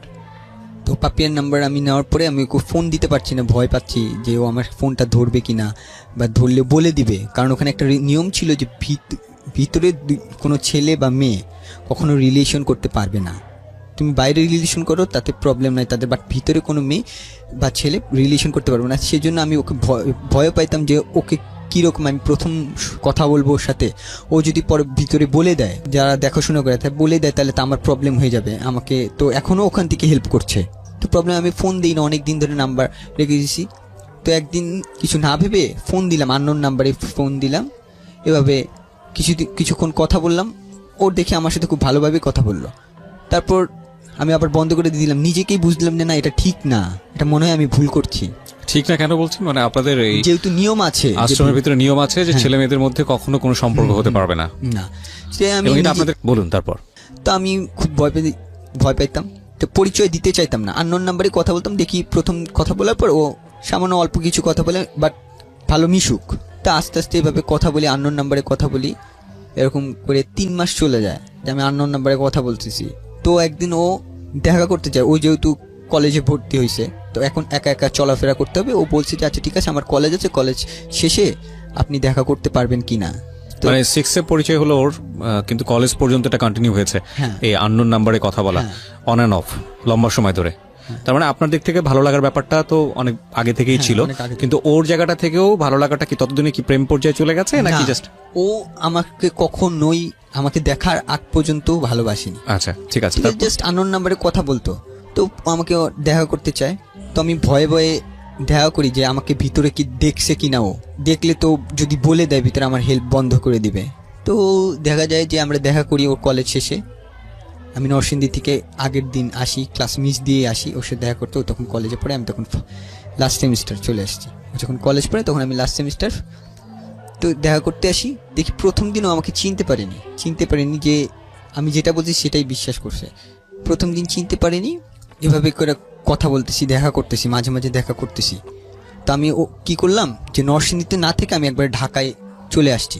ঢাকা থেকে এসে যে আমি লাস্ট সেমিস্টার পড়াশোনা করব, যেহেতু লাস্ট সেমিস্টার ছিল, পড়াশোনার চাপ ছিল কম, জাস্ট পরীক্ষাটা অ্যাটেন্ড করে গেলেই হবে। তো আমি ঢাকায় থাকা শুরু করি, ওর সাথে দেখা করতাম, ক্লাসে যেতাম না, শুধুমাত্র পরীক্ষার সময় যে পরীক্ষা দিতাম। পরীক্ষা দিয়ে পাশ করলাম, বেকার বসে আছি। বেকার বসার পর 3 মাস আমি বেকার বসেছিলাম, চাকরির জন্য অ্যাপ্লাই করতেছি। আর ওর সাথে আননোন নাম্বারে কথা তো বলতাম, এখন তো দেখা হয়ে গেছে। যেহেতু আমি তখন আমার নামটা পর্যন্ত বলিনি কি নাম, আমি আরেকটা নাম বলেছিলাম, তো ওই নামে ও চিনতো। তো একদিন দেখা করার সময় ভিতরে, অনাথ আশ্রমের ভিতরে একটা মেয়ে দেখে ফেলে আমাদের। তো দেখে যাওয়ার পর ওকে বলে যে আচ্ছা তুই এই ছেলের সাথে মিশলি কিসের জন্য, ছেলে কি হয় তোর, কি হয় মানে আমার, বললো যে না এমনি আমার বন্ধু। বলে ও যে ভিতরে তুই জানিস না? আমি বললাম যে না। ও বলে যে না আমি তো জানি না, আমি কখনো দেখিই নেই, কারণ ও বাসা থেকে খুব কম বের হতো, দেখেই নেই। তো ও যখন জানতে পারলো, ওই প্রথম আমাকে জানতে পারলো যে আমি অনাথ আশ্রমে থাকি, মানে ওই একই অনাথ আশ্রমে যে অনাথ আশ্রমে থাকি। তো আমাকে জিজ্ঞেস করলো ওই দিন রাতের বেলা ফোন দিয়ে, আচ্ছা তুমি কি এই অনাথ আশ্রমে ছিলা? আমি যখন দেখছি না ঠিক আছে, যখন জেনে ফেলছে, তখন আমি আর মিথ্যা বলিনি, আমি বলছি হ্যাঁ আমি এখানে ছিলাম। আমি ততদিনে কি মানে দুজনের মধ্যে সম্পর্কটা কি ভালোবাসার সম্পর্ক দাঁড়িয়ে গেছে? আমি শুধু ভালোবাসতাম, ও তখনও ভালোবাসেনি? তখনও ভালোবাসি। আচ্ছা, তখনই আমার সাথে জাস্ট বন্ধুত্ব সম্পর্ক। তো আমাকে জিজ্ঞেস করলো তো যে অনাথ আশ্রমে কি, আমি বললাম হ্যাঁ আমি অনাথ আশ্রমে। তো তখন কি করলো যে কথা বলাটা প্রায় ছেড়েই দিবে এই অবস্থা, যে ঠিক আছে যেহেতু এত প্রবলেম দেখে ফেলছে, যে তুমি আমাকে আগে বলো না, তুমি আমার সাথে মিথ্যা কথা বলছো, ছেড়ে দিবে। তো আমি আর ডিস্টার্ব করতাম না, মাঝে মাঝে ফোন দিতাম, দেখতাম যে ফোন রিং উঠে না। যে এরকম করে 1 মাস আমি ফোন দিই, বাট ও কখনো উঠেনি। 1 মাস পরে যখন আমি ফোন দিই, প্রথম আমার চাকরি হয়েছে, ওই দিন চাকরি প্রথম হয়েছে যে আমি একটা জব পেয়েছি অল্প স্যালারিতেই। তো ওই দিন আমি ওকে জাস্ট সুখবরটা জানানোর জন্য, ওর সাথে কথা বলার জন্য না, বা ওকে করার জন্য না, জাস্ট জানানোর জন্য যে এতদিন ধরে আমি কথা বলতেছি তোমার সাথে, আমার একটা ভালো মুহূর্ত যাতে তুমি জানো, আমি ভালো মুহূর্ত জানানোর মতো কেউ তো নাই তুমি ছাড়া, আমি তোমার সাথে খুব ভালোভাবে মিশছি। তো এভাবে জানাইছি, ও খুব খুশি হয়ে যায় যে আমি চাইছিলাম যে তুমি একটা ভালো খবর দাও আমাকে। তো ওই সময় ও যার কাছে ছিল, ওখানকার একটা বড় আপুর সাথে ওর একটু ঝামেলা হয়। তো মনোমালিন্য হওয়ার পরে যাকে ও মা বলতো, তো তার সাথে একটু খারাপ আচরণ হয়ে যায়। তো নানাভাবে ওকে টর্চার করতো। ওকে তো শারীরিক টর্চার করার মতো ছিল না, শারীরিক টর্চার করা যেত না, তো ওকে মানসিকভাবে নানা রকম টর্চার। ওখানে একদম নিষেধ আছে শারীরিক টর্চার করা? শারীরিক টর্চার নিষেধ নাই, ওর কন্ডিশনটাই এরকম যে ওকে যদি একটা আঘাত করে, যে সে আঘাতের দাগ অনেক দিন থাকবে এবং অনেক অসুস্থ হয়ে যায়। সেজন্য ওকে ছোটবেলা থেকে যেহেতু ওকে মানুষ করছে, তো সেহেতু সে শারীরিক টর্চারটা করতো না, মানসিক টর্চার করতো। যেমন হচ্ছে মানে কোনো প্রচুর পরিশ্রম করাচ্ছে, যেই কাজটা ওর দ্বারা হবে না সেই কাজটা করাচ্ছে, ও করছেও, কিন্তু কখনো না বলেনি ও করছে। বাট ওকে ঠিকমতো খাবার দিচ্ছে না বলতে, যে ওর যেসব খেলে ওর অ্যালার্জি হয়, যেসব খেলে খেতে পারে না, সেই সব জিনিস ওকে বেশি করে দিচ্ছে। দিয়ে আবার কখনো দেখা গেছে যে 9টার সময় খাবার খাওয়ার সময়, যে 9টার সময় আসছে, এসে শুনে যে খাবার শেষ হয়ে গেছে। তো এভাবে আমাকে বলতো যে এই কথাগুলা। তখন ওই 1 মাস পরে যখন আমি অফিস চাকরি পেলাম, তখন বলা হলো। তো আমি বললাম আচ্ছা ঠিক আছে, যেহেতু তোমার এই প্রবলেম হচ্ছে, তুমি আমার সাথে আসো, আমি তো এখানেই থাকি, একসাথেই থাকি, তুমি আমার সাথে বন্ধুত্ব সম্পর্কে রাখো। তো জাস্ট বন্ধুত্ব হিসেবে আমার সাথে দেখা করতে আসো। আমি যেহেতু ওকে খাবার কষ্ট হচ্ছে, তা আমি তখন টিউশনি করা শুরু করছি এবং চাকরিও করি, টিউশনি করি। তো টিউশনির টাকা পাওয়ার পরে আমরা দুজন দুপুরবেলা লাঞ্চ করতাম, একসাথেই লাঞ্চ করতাম। যে আমার লাঞ্চ ব্রেক দিত, অফিসে ছুটি দিত, লাঞ্চ ব্রেক করতাম। আমার অফিসটা ওর কলেজটা একসাথেই ছিল, যেহেতু কাছাকাছি ছিল। তো আমি যেতাম, যে আমরা লাঞ্চ করতাম। ও আমাকে বলতো যে আমি জানি যে এটার পরে আমি পরবর্তী তার খাবার আদৌ কি পাবো কি না সেটা জানি না। তো আমি করতাম, প্রত্যেক দিন দুপুরবেলা লাঞ্চ করতাম আমরা দুইজন একসাথে। তো ও একটা পর্যায়ে 3 মাস সময় লাগছে আমাকে, এতদিন পরে আমার এই যে 1 মাস পরে যখন কথা বলছি, তারপরে আর 3 মাস সময় লাগছে আমাকে ভালোবাসতে। তো একদিন আমাকে বলে যে আমি তোমাকে ভালোবাসি, বাট এটা তো কেউ মানবে না, কিভাবে কি করবো আমরা দুজন। তো আমি তখন বলি যে আচ্ছা ঠিক আছে, মানবে কি মানবে না তখন দেখা যাবে পরে, তুমি একটা কাজ করো, আমার সাথে এরপর যখন দেখা করতে আসবা তখন মাস্ক পরে আসবা যাতে আমাদের কেউ না চিনতে পারে। তো ও যখন আমার সাথে দেখা করতে আসতো, তখন ও মাস্ক পরতো, আমিও মাস্ক পরতাম। তারপরেও একদিন যেখানে প্রজেক্ট ডাইরেক্টর যিনি ছিল, তিনি একদিন বের হয়েছে বের হওয়ার পর সে দেখে ফেলছে, আমাদের দুজনকে একসাথে দেখে ফেলছে। সে তখন কিছু বলে নাই। সে কোথায় বসতেন আপনারা? আমরা কখনো কখনো বসতাম যে কোনো পার্কে, অনাথ আশ্রমের আশেপাশে?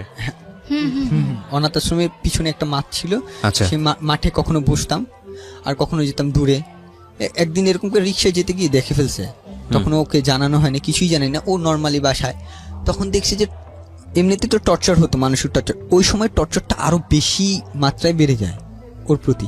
ও আমাকে বলে আজকে আসার পর দেখছি যে আমার সাথে টর্চারের পরিমাণ মাত্রাটা মনে হয় অনেক বেশি। যেমন দেখা গেছে যে আমার আলমারি যেখানে ছিল, যেখানে কাপড় চাপড় রাখতাম, সেই কাপড় চাপড় এলো মেলো উল্টাপাল্টা। তারপর দেখি যে বাসায় এসে আমি আসছি খাবার খেতে, যে খাবারই নাই, খাবার নিয়ে বিরক্ত করছে, পরিশ্রমের কাজ করছে, ওর রুমটা এলোমেলো করে রাখছে, ও গুছাইলে রুমকে আলাদা রুম দেওয়া হতো প্রত্যেককে? মানে একটা রুমে 4 জন করে থাকতো, কোনো কোনো রুমে 3 জন। তো আমি যে রুমে থাকতাম, যাকে আম্মু বলতাম, উনি খুব ভালো মতো জানতো যে সবকিছু কি আম্মুই করে না? টেক কেয়ার করা, শাসন করা, সবকিছু মা করে নাকি তার উপরে কেউ এসে হ্যাঁ তার উপরে না, আছে। উনি করে, ওনাকে গাইডলাইন দেয়, ওনাকে বলে দেয় যে এরকম এটা ঝামেলা করা হচ্ছে? যাবে না, এটা এভাবে করবেন। আচ্ছা। বাট উনি সবকিছু করে, ওনার সাথে আমাদের কানেকশনটা বেশি। আচ্ছা। তো উনি খুব ভালো মতো জানতো যে আমি আমার রুমটাই নোংরা পছন্দ করি না, আমার কাপড় চোপড় মানে আলাদা করে রাখি আমি সবসময়। সবার সাথে এক বালতিতে কাপড় ধুইতেও আমি চাই না, মানে খুব নোংরা কাপড় আমি যেখানে কাপড় ধুই না, অপেক্ষা করবো, একদিন অপেক্ষা করবো, তারপর আমি এখানে ধুবো না। তো উনি কি করতো, আমার কাপড় চোপড় নিয়ে ওই সবার সাথে নোংরা কাপড়ের সাথে চোপাই দিত। আমি এসব পছন্দ করতাম না, কিন্তু আমি কখনো মুখেও বলতাম না যে এই কাজটা কেন করলা। মনে মনে ভাবি যে এটা বলবো, সামনে গিয়ে আর বলতে পারি না। মানসিক যন্ত্রণা হতো? হ্যাঁ, আমার নিজের উপর রাগ হতো, আমি বিভিন্ন রকম মানে নিজেরটা নিজেই কন্ট্রোল করার জন্য বিভিন্ন রকম কাজ করতাম। মানে খাবার নিয়ে আমার খাবার নিয়ে বেশি একটু সমস্যা হইতো। যেমন উনি জানতো যে আমি এই টাইমে খাবো, এবং বিশেষ বিশেষ টাইমে আমি যদি ভারী খাবার না খাই আমি অসুস্থ হয়ে যাই। দেখা যায় হাঁটতে হাঁটতে পড়ে গেলাম, আমি কিন্তু সুস্থ, কোনো অসুখ হয় নাই, বাট হাঁটতে হাঁটতে আমি পড়ে যাব, 1-1.5 ঘন্টার মতো মনে করেন আমার কোনো জ্ঞান আসবে না, তারপরে আবার জ্ঞান আসবে, কিন্তু আমি উইক হয়ে যাব, ঠিক মতো হাঁটতে পারতেছি না। আবার খাবারটা খাইলে একটু রেস্ট নেওয়ার পর আমি আবার ঠিক হয়ে যাই। তো উনি ওই রকম কাজ করতো, মানসিক পেইন দিত আর কি। হ্যাঁ। ওকে, হ্যাঁ, তারপর কি হলো? তারপর উনি এক সময় যখন জিজ্ঞেস করলো যে আচ্ছা আপনি, ও শেষমেশ জিজ্ঞেস করলো যে ওনাকে যে আপনি আমার সাথে এরকম কেন করছেন, আমার সাথে আমি তো আপনার কোনো ক্ষতি করি নাই, আমার মতো তো আরো বাচ্চারা আছে, হ্যাঁ আমি তো আপনার সাথে ছোটবেলা থেকে আছি, আপনি আমার সাথে হঠাৎ করে আপনি মানসিক যন্ত্রণা দিয়েছেন, ঠিক আছে, এখন মাত্রাটা আরো বেশি কেন বাড়াই দিয়েছেন। তখন সে বলে যে তুই তো ওই ছেলের সাথে কথা বলিস, ওই ছেলের সাথে ঘুরোস, তো এটা দেখে ফেলছে। তারপর থেকে ও যে কারো কাছে যাবে, সবার কাছে গেলে বলতে গেলে যে আচ্ছা আমাকে এই মানসিক যন্ত্রণা দিচ্ছে, তো তারা সবাই এক কথা বলে তোর দোষের কারণে হয়েছে, তুই ওই ছেলের সাথে রিলেশন করছিস, এর জন্য কেন মিশতে গেলি বা কেন কথা বলতে গেলি বা কেন মিশতে গেলি, ও কারো কাছে সাহায্য জন্য ও পুরো একা হয়ে গেছে, পুরো একা হয়ে গেছে। তারপরে আমি একটু ওর মুখ থেকে শুনি, পিউ আসলে ঘটনাটা কি ঘটছিল একটু বলেন তো। কেউ চাচ্ছিল না যে আমার সাথে ওর কোনো সম্পর্ক থাকুক, এবং সেটা তাদের জায়গা থেকে এথিক্যালি ছিল, কারণ তাদেরকে এভাবেই শেখানো হয়েছে, এভাবেই বড় করা হয়েছে, এবং তাদের জায়গা থেকে এটা তো অনৈতিক কোনো কিছু না আমি মনে করি, কারণ এটা তো অর্গানাইজেশনের এথিক্সের সাথে যায় না, অর্গানাইজেশনের যে রুলস অ্যান্ড রেগুলেশন আছে সেটার সাথে যায় না। এখন আপনাদের দুজনকে ভালো লেগে গেছে, ভালো লাগার ক্ষেত্রে তো ভালো লাগা কোনো নিয়ম মানে না, আইন মানে না, এটাও সত্য, তাই না? আমরা দুটো বিষয়কে একটু সমানভাবে দেখার চেষ্টা করব। হ্যাঁ বলেন। ইন্টার পরীক্ষা, তো ওই সময় আমার সাথে রিলেশন ছিল, তো ও কিছু সাবজেক্টে 2টা সাবজেক্টে একটু কম মার্ক পায়, ওই যে কলেজে পড়তো সেই কলেজের রুলস ছিল যে 2টা সাবজেক্টে একটু কম মার্ক পেলে সে পরীক্ষা অ্যাটেন্ড করার জন্য যে গার্জিয়ান ডাকতে হবে। তো ওর সাথে আরও 3 জন পড়তো, ওদের অবস্থা ঠিক এরকম ছিল।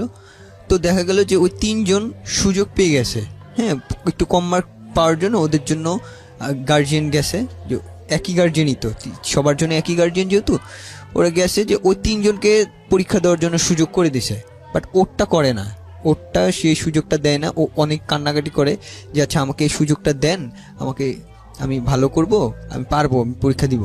তো ওকে বলে যে তুমি এটা তোমার দ্বারা হবে না, বলে যে আমি কিন্তু ওদের চেয়ে ভালো রেজাল্ট করছি। তো বলে যে তোমার সবচেয়ে বড় প্রবলেম হচ্ছে তুমি এই ছেলের সাথে আছো, তুমি ছেলের রিলেশন বন্ধ করে দাও, তারপর ভেবে দেখবো। তো ওই সময় ও আমাকে বলে এইসব কথা, তা আমি নিজে থেকে আমার থেকে মনে হলো যে ঠিক আছে, যেহেতু তোমার ক্যারিয়ার এটা, যে তোমার পড়াশোনা করা লাগবে, তোমাকে উঠতে হবে, আচ্ছা ঠিক আছে যে তুমি তোমার পড়াশোনার দিকে মনোযোগ দাও, তুমি বলো যে তুমি আমার সাথে রিলেশন ছেড়ে দিছো, আর আমিও এখান দিয়ে চুপচাপ থাকি কতদিন, তারপর পরিস্থিতি যখন ঠান্ডা হয়ে যাবে তখন দেখা যাবে যে আমরা পরে ম্যানেজ করে নিব। তো ওই সময় কথা বলে না, 1 সপ্তাহ কথা বলে না। তো ওই সময় ও বুঝাচ্ছে যে আমি ওর সাথে রিলেশন আস্তে আস্তে ছেড়ে দিচ্ছে, আমাকে পরীক্ষা দেওয়ার সুযোগ দেন, তারপর ওরা দেয় না। তারপরে যখন কোনো সুযোগই দিচ্ছে না আর ও পারছে না, 1 সপ্তাহ থাকার পর ও আমাকে বললো যে আমি 1 সপ্তাহ যে কি কষ্টের মধ্যে ছিলাম, আমি তোমার সাথে কথা বলি না। আর ওপাশ দিয়ে ওরা আমাকেই ফোন দিচ্ছে, ফোন দিয়ে আজে বাজে কথা বা শাসাচ্ছে এরকম, যে তুমি কেন জানা সত্ত্বেও তুমি এরকম করলা।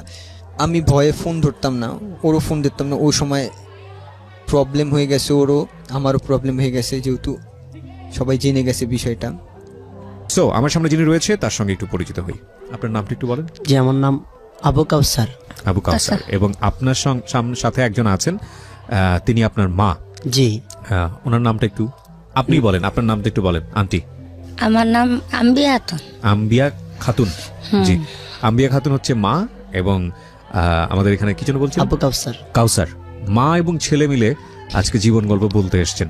আমি বহুত মানুষের গল্প নিয়েছি আমার এই জীবন গল্প ক্যারিয়ারে, কিন্তু মা আর ছেলে মেয়ে কখনো বসেছে কিনা পাশাপাশি আমার জানা নেই। আমার যতটুকু মনে পড়ে যে আমি এই ধরনের মা আর ছেলেকে পাশাপাশি বসিয়ে কখনো জীবন গল্পটা আনিনি। বোধ হয় একটা গল্প ছিল এরকম, লিমনের, যে র্যাবের গুলিতে আহত হয়েছিলেন, সেটা একটু অন্য ঘরানার টাইপের ছিল।